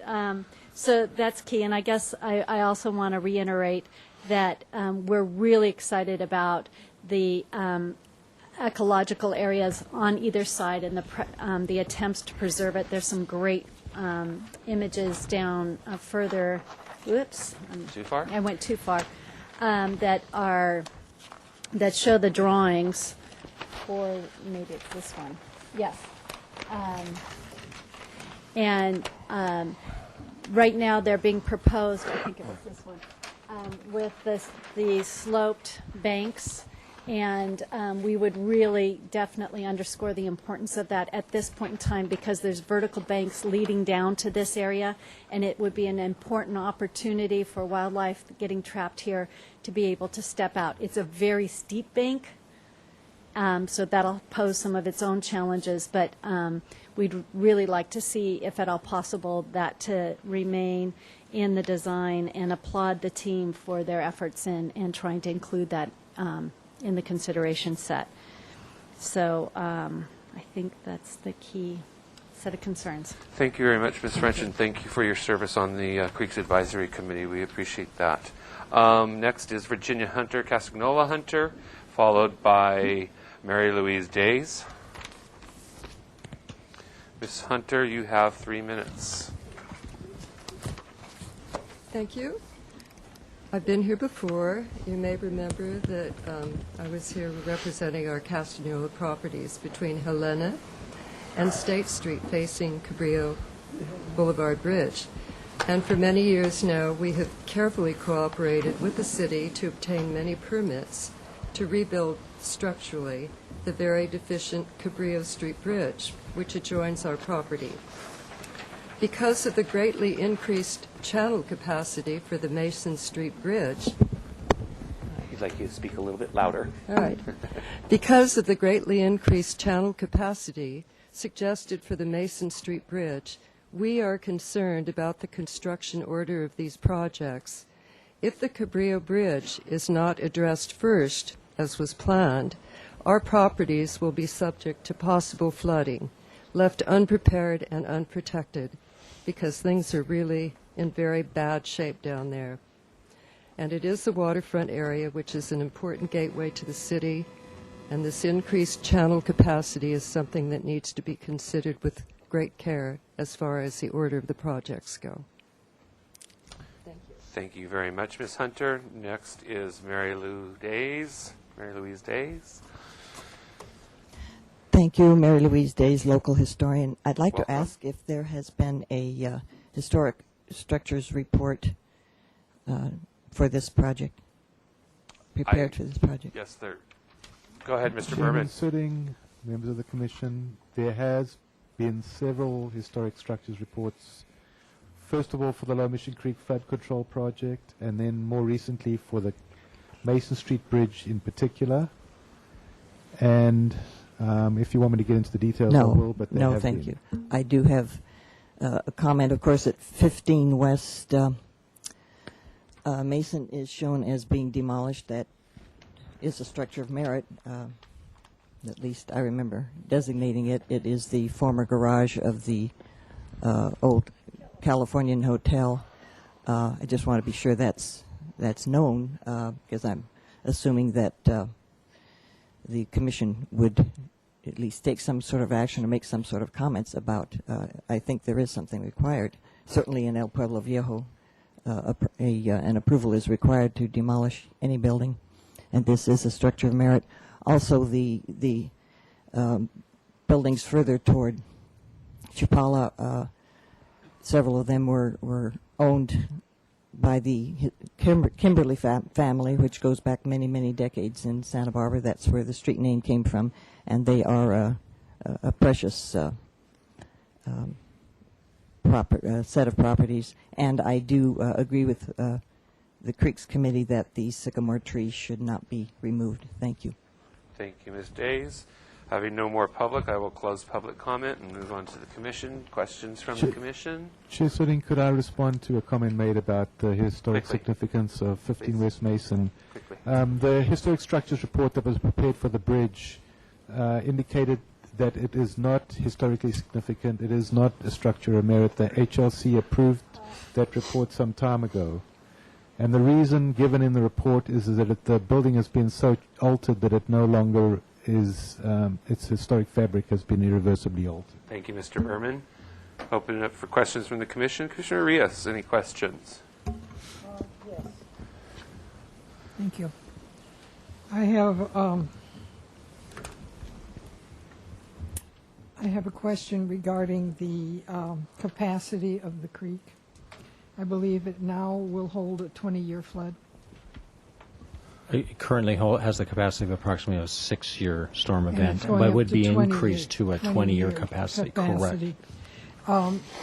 Since the FEMA does its judgment on 100-year flood capacity, will this 20-year capacity reduce the flooding in the surrounding floodplain in the surrounding area? Mr. Chair and Committee, yes, the increased capacity would reduce the frequency, the anticipated frequency of flooding. If there was a 100-year storm event, it would still flood. However, it would have the capacity. What I'm asking is, does the 20-year capacity reduce the floodplain for the 100-year flood that FEMA now has? The results of the Lower Mission Creek Flood Control Project would mean that there would be a change to the flood maps after the completion of that project. So there would be reduction. There would be. And you would be notifying reduction. the property owners that they would no longer be required to have flood insurance as required by Fannie Mae and Freddie Mac. I believe that is And true. banks. That is my understanding. Yes. Yeah. That those that would be benefited from that would be. They would be notified. I'm not sure of the process. Maybe I could defer to Mr. Berman. When the project's been completed and they've redone the FEMA maps, then those people outside the flood zone would be notified. Okay, and the question is, what governmental agency would redo the FEMA maps? That's a good question, and I Knowing believe that that the it's. the flood map in my area cost over $60,000 to be redo. So my understanding is that if the Lower Mission Creek Flood Control Project, once they do the reach between Canon Perdido and the ocean, that is the run of the project. That is within the boundaries of the project, and if any of those reaches within the project are done in pieces or chunks that warrant or trigger the FEMA map revisions at that time, those properties would be notified. But it sounds like it's tied to the Lower Mission Creek Flood Control Project. Other questions I have germane another to? question. in your process of doing your designing and looking at things and the walls and the bridge railings and things like that, you take into account the problem of tagging and tag removal? Yes, that is being evaluated as to what type of coatings, what type of features that we have, such that could be either minimized or at least responded to if that happens. Correct. Thank you, Mr. Wozniak. Any other questions, Commissioner Villas? No, that's for now. Commissioner Boucher, any questions? No. Commissioner Sharp? No questions. Commissioner Murray? Lavoy, Commissioner Schallenberger, questions? Just so I understand it, and I'm a citizen concerned about what happens here, but my position here as a commissioner, it seems to me that I'm concerned with changes to the historic setting, changes to historic structures, and sort of integrated with the historic setting is the changes to the landscape. Is that and I just want to summarize. The setting is changing by the street realignment. The structures that are affected are 15 West Mason, 16 West Mason, and 20 West Mason, except that 20 West Mason is not altered or at all. It's protected in place. And the landscape, I mean, obviously the Sycamore Tree is the majority of my concern there. Does that encapsulate what I'm supposed to be looking at here from a historic resources impact review? I would say that you're right on target. Chair Sutting, I might add that the structure at 15 West Mason was slated for removal when the EIS-EIR approval occurred. So there has been a statement of overriding considerations in the environmental document for that building to be removed. What about 16 West Mason? It's not historic. That's not historic. But it was in the area. Yes, it was evaluated in both historic structures reports. Thank you. Okay, any more questions from the commissioners? Okay, comments. We'll start with Commissioner Schallenberger. Comments at this time? None. Commissioner Lavoy, comments at this time? I concur with all of the recommendations from the Creeks Council. Okay. Commissioner Murray? I do too, and I also would like the Sycamore to stay. That is the historic resource now, the only one there, and very rare. And if it means putting the abutment on the other side, I'd rather do that and save the tree. Okay.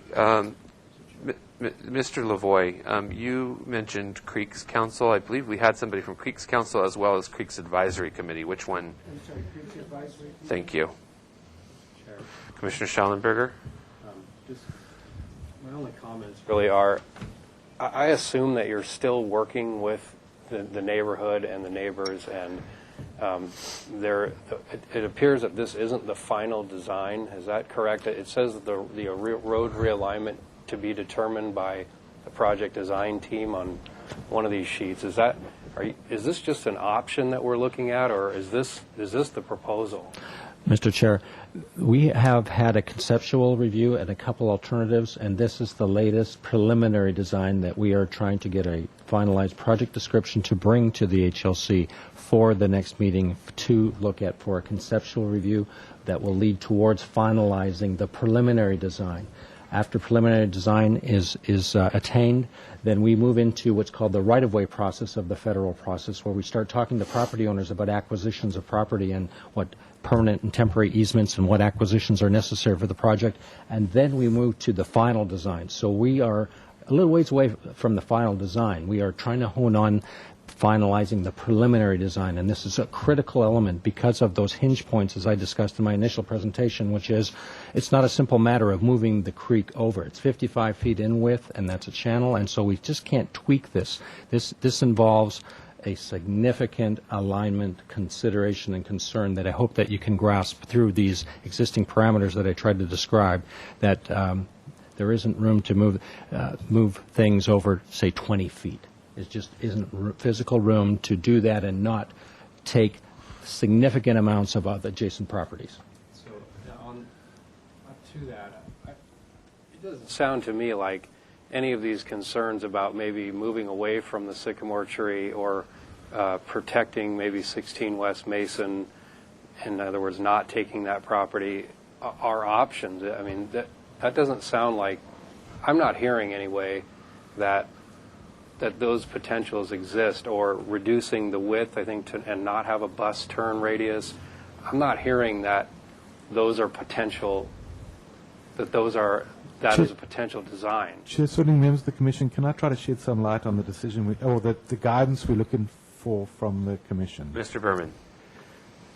The issue of the sycamore tree is crucial because it determines the beginning point for the rest of the design. If the tree is removed, there's more room for the bridge and will take less property on the east. If we try to save the tree, we will have less room on the east, and according to the arborist report, the tree is still going to have could have some serious problems, and there's some questions about its survival. Another issue is that triangular restoration area on the southeast corner of the bridge will get smaller the further you push the bridge to the east, because the channel will eat up more of that, just trying to save the tree takes 8 feet out of 12 feet out of that triangular area, which leaves very little of the restoration area left. So we're looking for guidance because you're the decision makers, and if you could help the designers come up with a decision on whether we try to save the sycamore tree, or we just make a decision now that the sycamore tree will not be saved. The EIS anticipated that the tree may be removed.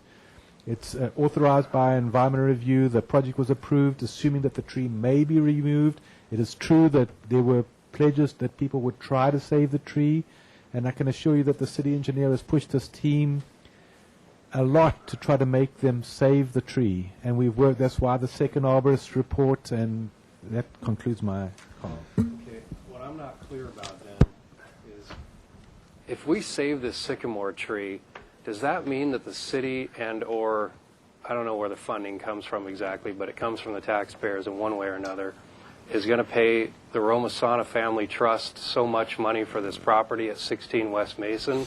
In other words, is saving this sycamore tree going to cost $2 million? We don't know, and we can't get into the details of how much tape would be involved, but saving the sycamore tree will result in more tape at the Romasana.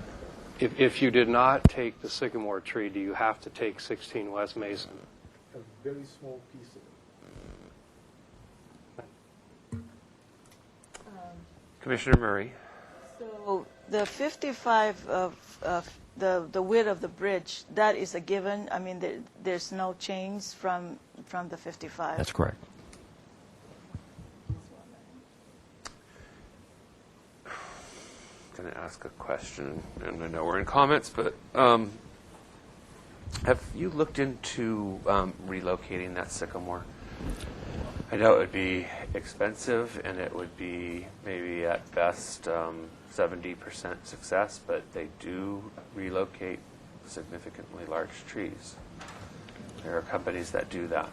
Mr. Chair, I didn't see that in the arborist report. I assume it's not viable, but I will pursue that and see if it is. The tree consists of those 5 large trunks, and his recommendation was, because it's likely that the tree will be impacted no matter which type of construction will be occurring here, because you can see that the canopy of the tree expands very, very broad over the street, et cetera, and so any construction is going to significantly impact it, and so his recommendation was to try and preserve at least a couple of the trunks that may be able to survive, and so that was the extent of his recommendations. Thank you, Mr. Wozniak. Mr. Berman, I want to be clear on the EIR that it did address impacts of, you are saying, or what I'm hearing, removal of the sycamore as well as retention of the sycamore. It addressed both impacts, correct? Yes, sir. Okay, thank you. Mr. Schallenberger. What other mitigation measures were proposed? And for example, plant 10 sycamores in alternate locations, that type of thing. Mr. Berman? Chair Sitting, they haven't come up with a number yet, but the idea is that since we'd have a larger restoration area on the east side, and per the Creeks Committee recommendation, they would take cuttings from the existing sycamore and reproduce the genetics. They would be able to plant as many sycamores as the area would fit. And they could do the same on the restoration area, I believe, might be speaking out of turn, in that area on the northwest as well. Okay. Mr. Chairman? Yes, Commissioner Boucher and then Commissioner I hate to Rios. point it out, but this tree is almost as old as I Holy. am. Okay? You know, you don't Yeah. just get a little seedling and plant it, all right? I understand. Commissioner Rios? I would like to see alternatives investigated with this, including making the street one-way, which would solve a lot of problems, as I can see. Also, I commend you for making the embankments at an angle as opposed to steep, because that is very bad. And also with the plantings, that's going to eliminate the tagging in the creek beds. But I would like to look at the possibility of one-way. Now, my recollection is, and I may ask staff this question, when we did the review of accepted the draft of the EIR on this, or whatever study it was, and it talked about the buildings being removed, and we had our hearing, we accepted the study, but we didn't necessarily agree that the buildings should be removed or what should be done. We were told that this would come back to us later. We just simply accepted the study. That's different than agreeing with everything that is in the study. And so I think the options are open for a lot of further investigation in this. And I would really urge you to investigate the possibility of a one-way street. I think that might very well solve a lot of problems. Mr. Chair. Sitting members of the commission. Mr. Berman and then Mr. Wozniak, and then we're going to wrap this up. Mr. The issue Berman, of one-way Mr. has been Wozniak, then explored, Mr. and Lavoie. maybe Mr. Wozniak can address it. Mr. Chair, yes, the one-way has been explored extensively with staff and throughout the department and in discussions with other divisions and departments, and there has been a determination that it will be a two-way street, but we've minimized the width so that it can be its minimum to be the functional requirements of what is needed for the circulation element and in accordance with the approved EIRAS. So the one-way has been evaluated extensively, and it's been determined to be a two-way street. Mr. Chair, in response to that, when you evaluate something and you come and you draw up points of reasons why something is to be done a certain way, it would be helpful if we were privy to those points of evaluation, because we have to sit here making the decision, and we don't know what went on in your meetings. And I still maintain, in spite of all the staff review of this, that looking at that as a one-way street is a possibility. Thank you, Commissioner Rios. Commissioner Lavoie. Make a motion for continuance to the next meeting with the following expressed concerns of the Landmarks Commission: that the sycamore tree be preserved in situ, that the bridge width be narrowed to the extent possible, and to the extent possible the use of slope banks. Okay, I'll second the motion. Okay. We have a maker of the motion, Lavoie, a second by Boucher. Under And discussion? That meeting would be November 30th. November so the 30th, applicants thank know you. that. It's that- December, I'm sorry, November 30th? Or December 7th. December 7th is preferred. Okay. I have a motion for continuance to the December 7th meeting. We have a maker, a seconder, all in favor? Aye. Opposed? Abstain. One abstention, Schallenberger.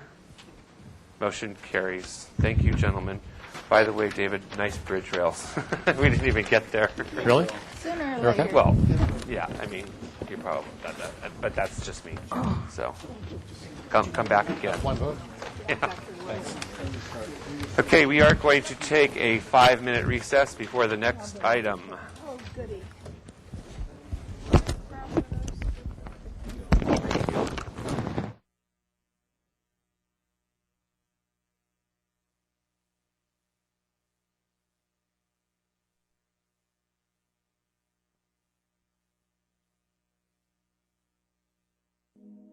Unlike landlines, cell phones are not automatically registered with the reverse 911 system. That means if you don't register, This is the Santa Barbara County Reverse 911 system. Due to the community emergency, authorities are issuing a mandatory you won't get the call. To register your cell phone, go to awareandprepare.org.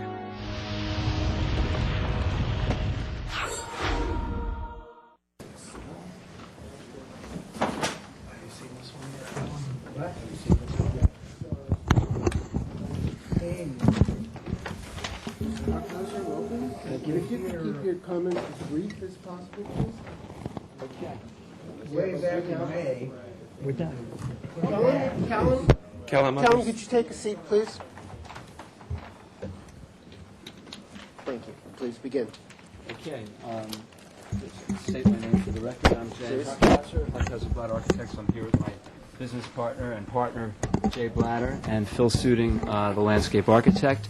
We're on our way to the Planning Commission. We were before you at the end of May. The majority of the board felt our proposal was favorable. We've kind of upgraded the proposal slightly to respond to some of the comments that were made, to address site lighting, landscape screening, and just further refinement. We took all comments to heart, and we've got a significant addition of landscaping. We need a couple of findings from this board as we move towards the commission to address what's typically required is a 5-foot buffer here, and we've got a sawtooth buffer that actually is slightly more than the 5 feet, but it's just a different configuration than the standard requirement, so we need the... Two dimensions. Greatest and least is 0? Or least is like 2, and the greatest is like 9 feet. Okay. Thank you.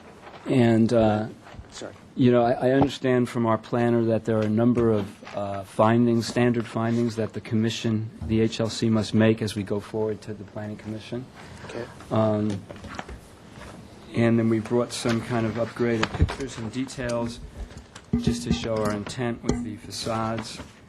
They're not in this. Well, they are in black and white, but I brought some color and some detailing. Okay. This is some of the window treatment, which we've enhanced. Actually responded to some of the comments by one or two of the board members that felt that the building might have been severe, so we kind of lightened the proportions, increased the fenestration. I know Commissioner Sharp at the time wanted fenestration on the rear, which we've now added to the building. But by and large, it's essentially the same proposal that was brought before you before. We appreciated your favorable comments, and we've just kind of upgraded and added some nice touches and refinements that we feel are consistent with this board's wishes and directions. So, do you have the other two, the side mirror elevations? Yes. They're in the set, Bill. If you turn to the appropriate page, A3.1. That's an important... thank you for providing the streetscape. These are just some more of the kind of tiling that we're talking about, pursuing.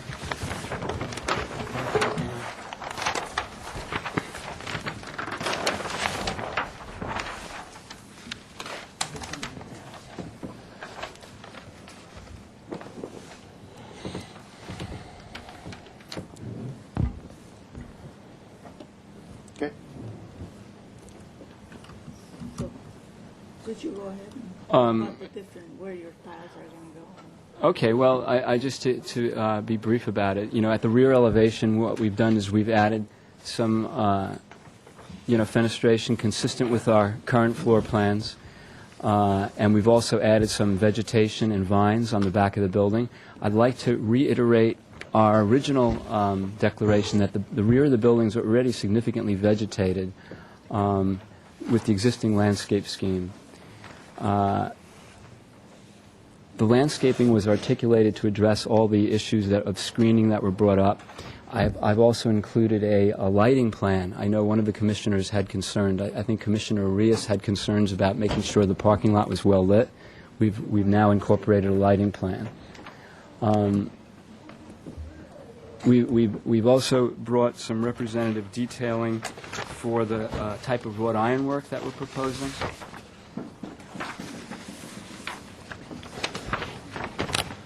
And some full-scale... Do you have 3 copies? I don't have 3 copies of this. Okay. And then some. Pass this down too. And I think we've also included some detailing of the typical window detailing and fenestration particulars. Thank you. You want to present the landscape at this point? As soon as I catch my breath. Yes, I am ready to present.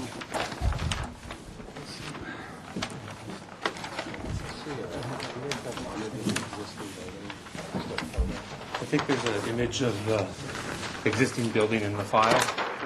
I've brought those photographs, yes. When you're done with these, are you done?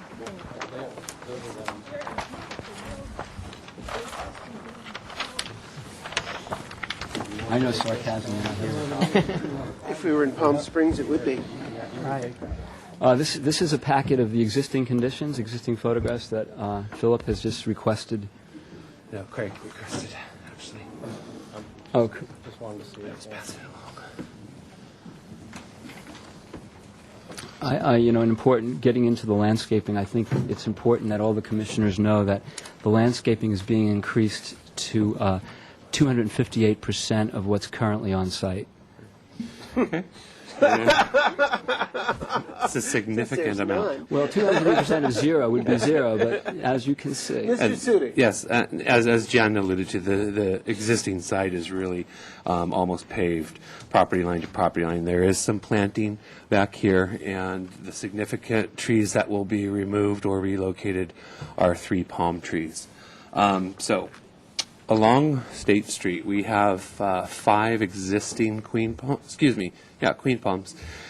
We will be enlarging those planters so that we can provide a bit of ground cover, low planting in between the curb and the building. Also important to mention or bring your attention to is the existence of 3 mature ficus retusas in a planter there that will be retained, and that's a significant biomass at that corner. Then also on the south side of the project, the east property line, if you want to put it that way, there are 2 erythrinas that are on the adjacent property that also contribute significantly to the tree canopy.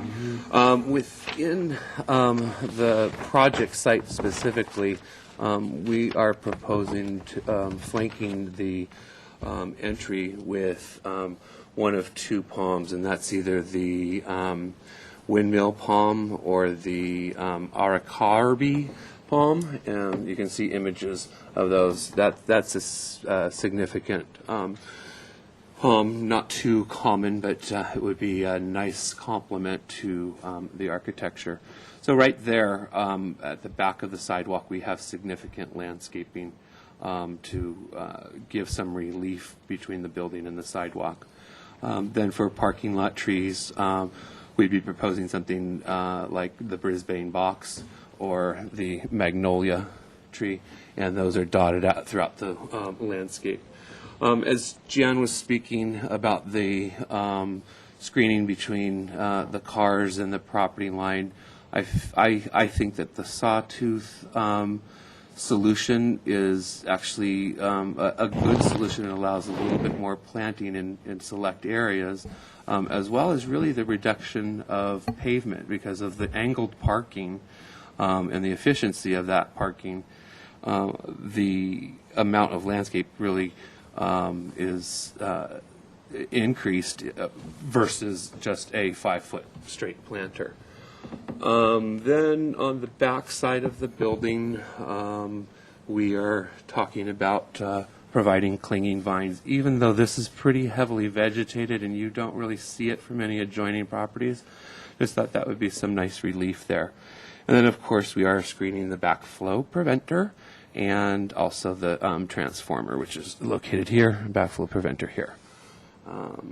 The palette is a drought-tolerant Mediterranean, largely flowering palette. Lots of different textures and strap leaf type plants, as well as more of the broadleaf type. That is all.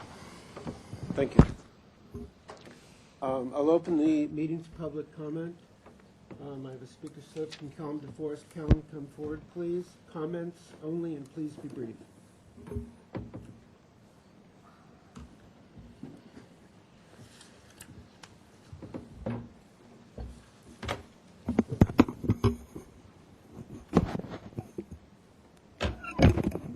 Kellum DeForest. A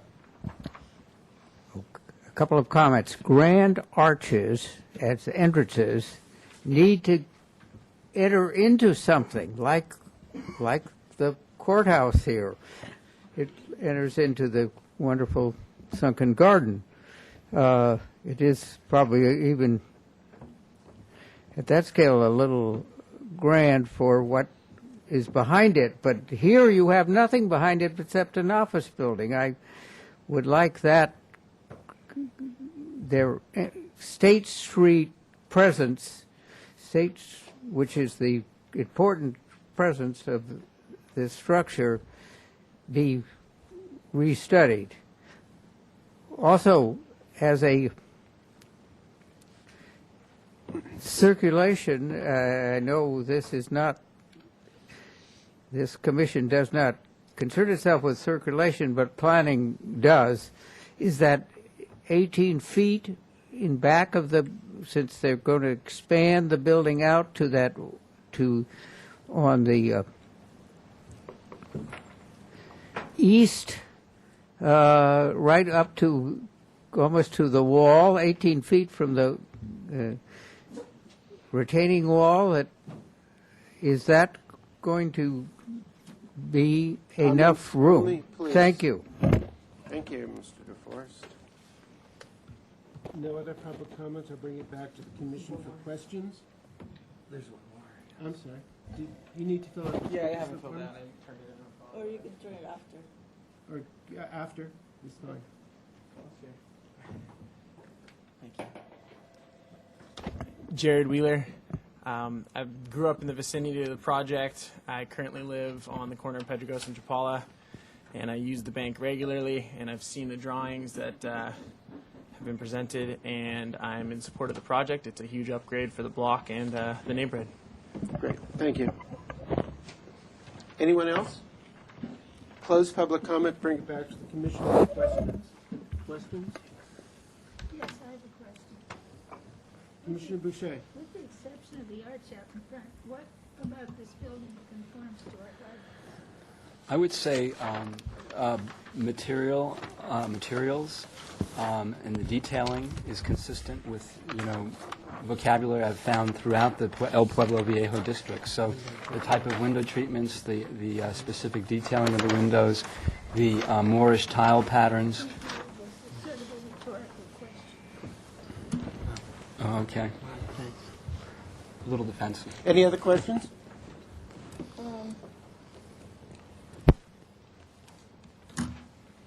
Could you talk a little bit more about, well, let me preface by, when I saw this last time,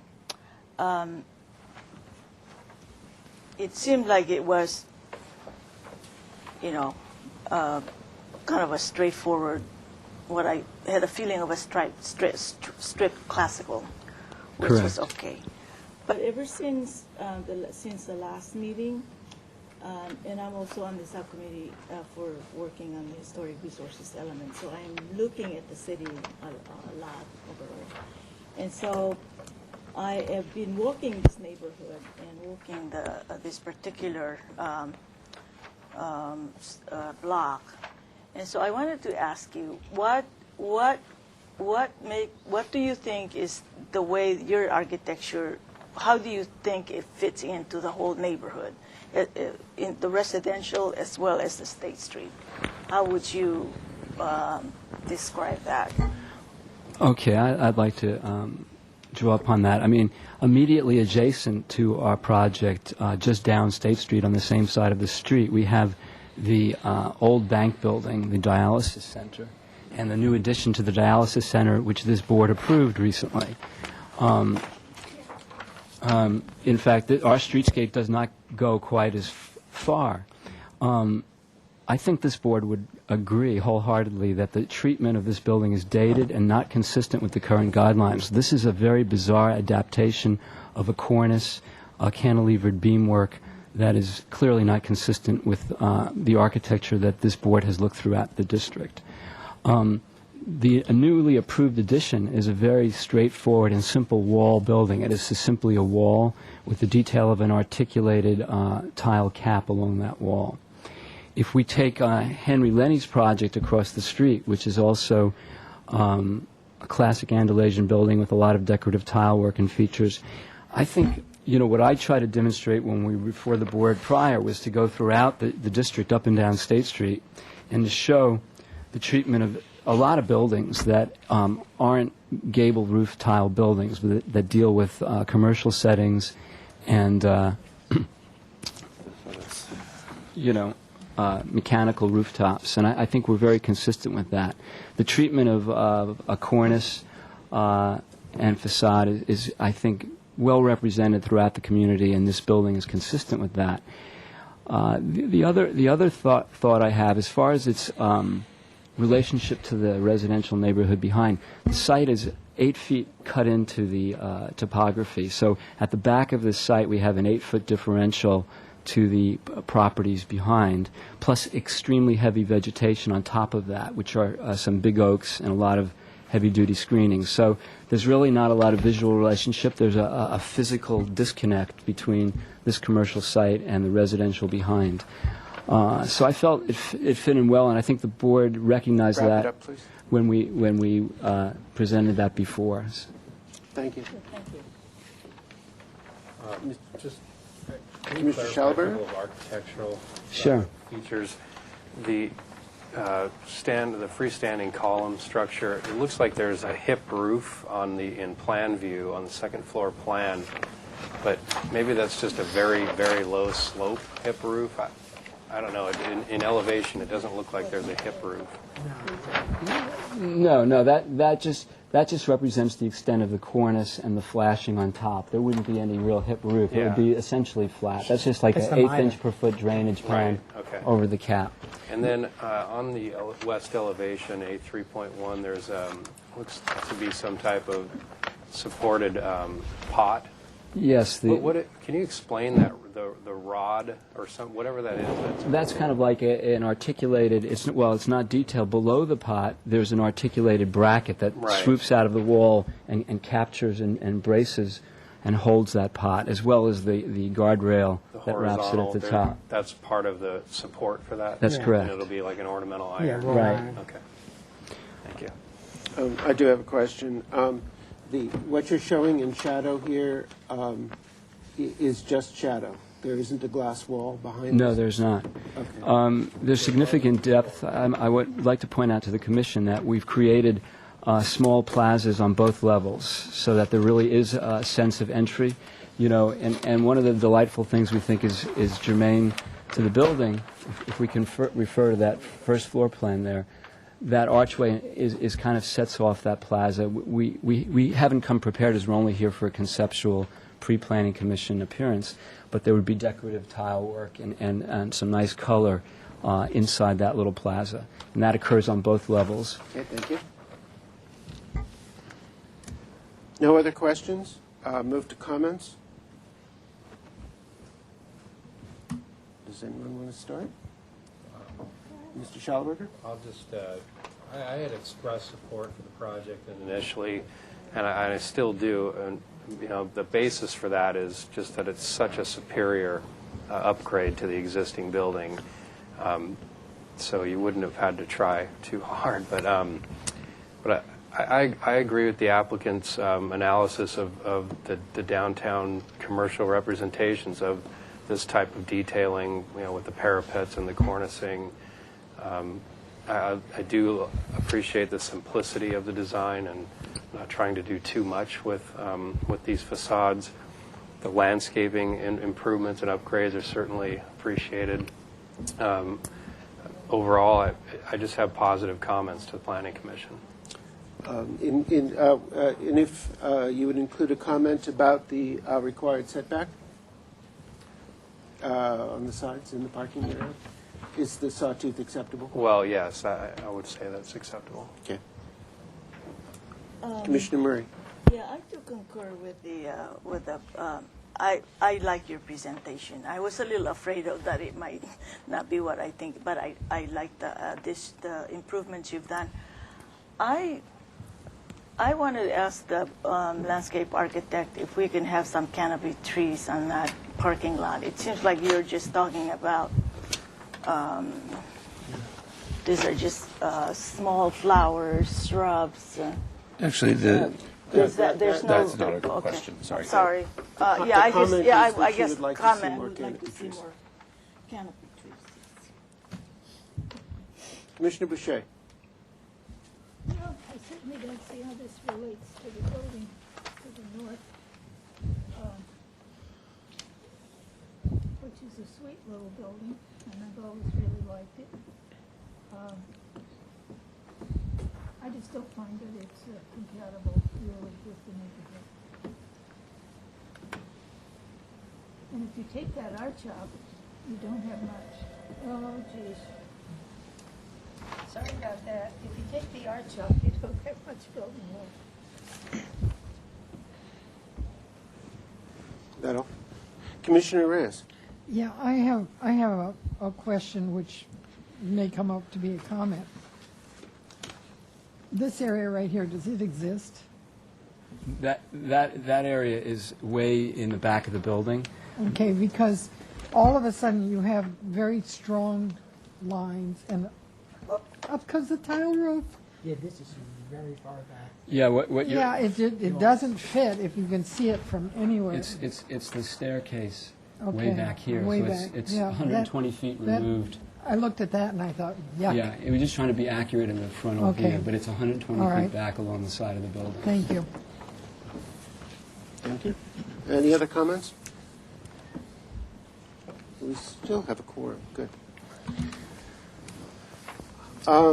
I was the one who spoke about having problems with this fitting into the guidelines. I appreciate you bringing in examples of buildings in town that are similarly classically inspired, but unfortunately none of, or very few of those, were included in the guidelines as examples to emulate. And particularly the backside of the Art Museum was specifically excluded when we were doing the guidelines because we felt it was too modern an expression, too postmodern an expression of classical architecture. You have added some Hispanic elements to this building, and they somewhat seem out of place. The drawing of the arch provided as a detail is much more successful than it's drawn on your elevation.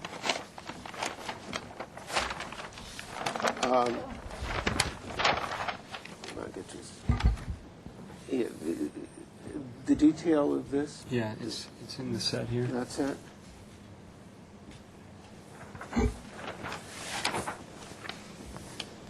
And probably it has to do with how it's shadowed.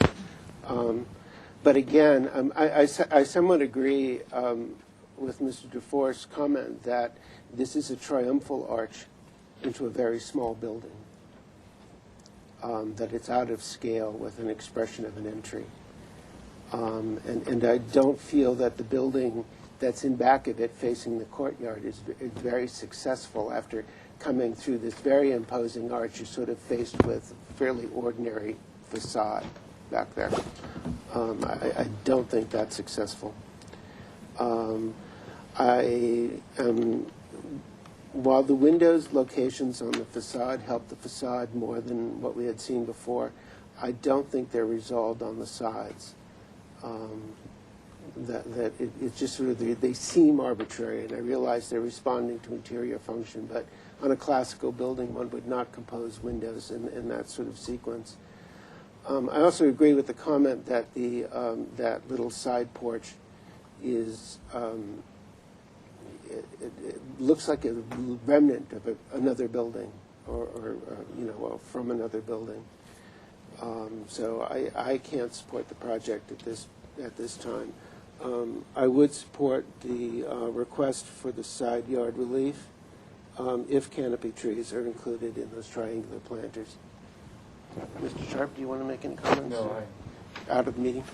Have you resolved the issue? There seems to be a divergence of view still from the commission, so I'll take a straw poll on. Let's start with the one thing that was asked for. Do I get to speak, though, before No, the you poll's don't. taken? Okay. No, you don't anymore. The side yard setback relief with the sawtooth plan and additional canopy trees, is that acceptable to the commission? Yes. Please raise your hands.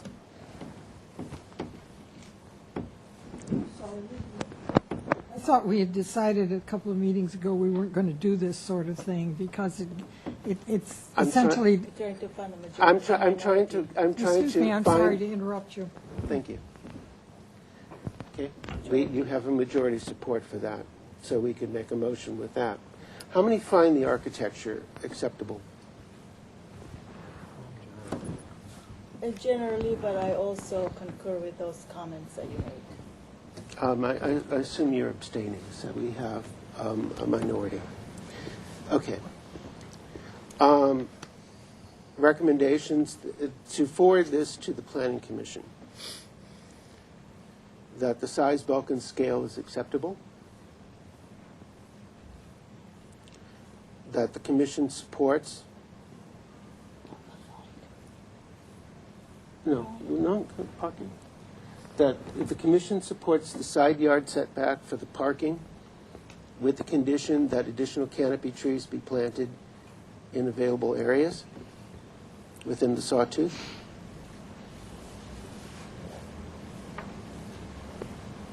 But that the architecture needs further refinement for consistency with the guidelines. Which guidelines? The HLC guidelines. EPD. When would you like? I'm sorry? Sharon Lavoie, I don't know if you want to Susan Gans, before she left the room, reminded me that the project needs to have project compatibility analysis before it goes to the Planning Commission, so just to clear. Do you have that list? It's right here on the wall. Sorry, I don't have it printed out in front of me. I'm sensing that it's not, but based on the last comments, the project came to HLC. It seemed fairly positive, so we were scheduling this an Okay. date for Planning Commission on December 1st. So if you Making the findings compliance with the city charter, ... compatible with the architectural character of the city and neighborhood. Okay, I'm going to include in the motion that we are making the compatibility analysis. We are supporting the compatibility of this project. Or if someone would make that motion. Compliance with the city charter, compliance with the architectural character, appropriate size, mass, bulk, and height, sensitivity to adjacent landmarks, not applicable actually, public views of ocean and mountains, not applicable, use of open space and landscaping. Does the project include an appropriate amount of open space and landscaping? So positive on all of those compatibility analysis. Can I have a motion, please? So moved. Is there a second? Okay, motion fails. Second motion. In the compatibility that we find the architecture to be incompatible with the guidelines, therefore the charter, and appropriate for the neighborhood. Can I have that motion? So moved. Can I have a second? That motion fails. Mr. Schellenberg.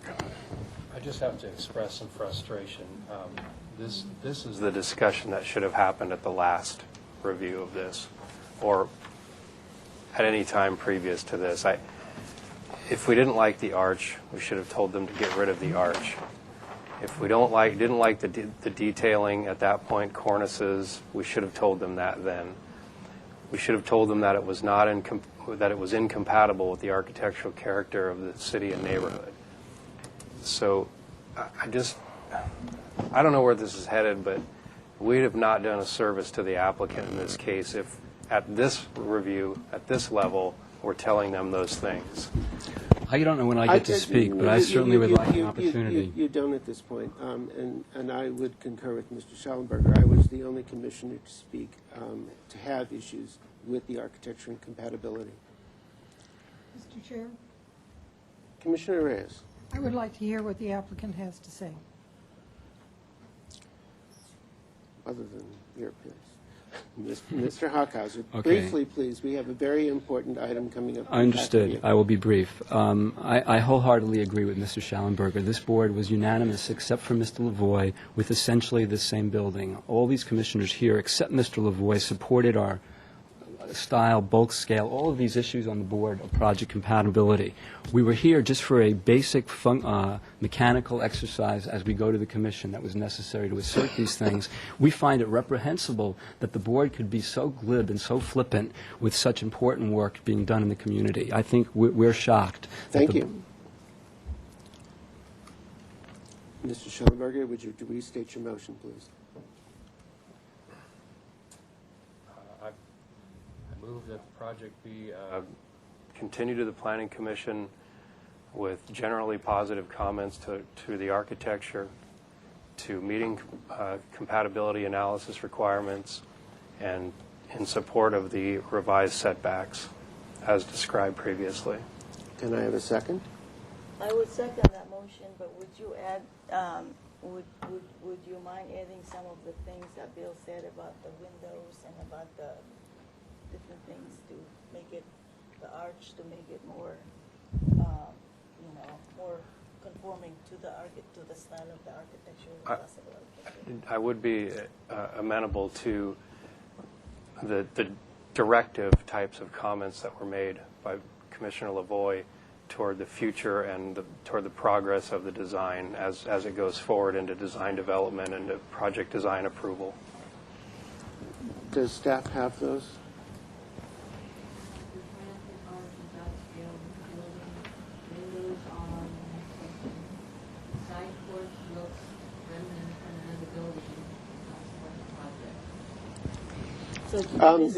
Just to summarize those comments, that the architecture be modulated to be more in keeping with the guidelines. Mr. Chair, question. And more Hispanic. We have a motion on the floor. We have a second under discussion. Question. Ms. Reyes. Mr. Schallenberg, it's your intent of your motion that this project continue to evolve and come back to us, even though we are passing it up to the Planning Commission, correct? Yes. In generally speaking, yes. Okay. Just that we're giving generally positive, supportive comments to the Planning Commission. Because I, as I started to say before, I have problems when we do yes, no, and then the applicant says, well, 3 of you said yes and 2 of you said no, and, it makes for a bad situation. So I would much rather see that the intent of your motion is that the applicant will continue to work on these issues. Sure, the design will continue to be developed. Call the question. All those in favor? Aye. Could you raise your hands, please? Opposed? That's a majority.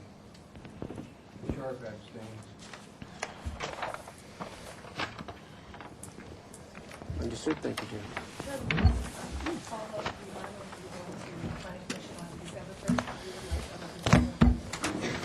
December 1st? I shouldn't be the one.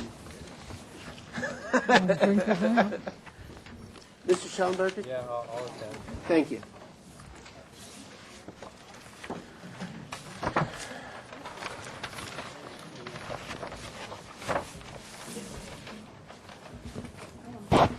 Could I have any planning commissioners in the room come forward, please? Huh? No, they won't know until a couple days before. It is a joint meeting, is it not? None? No. It's a discussion of it. Could I have my chair back? Then could I have the applicant come forward, please?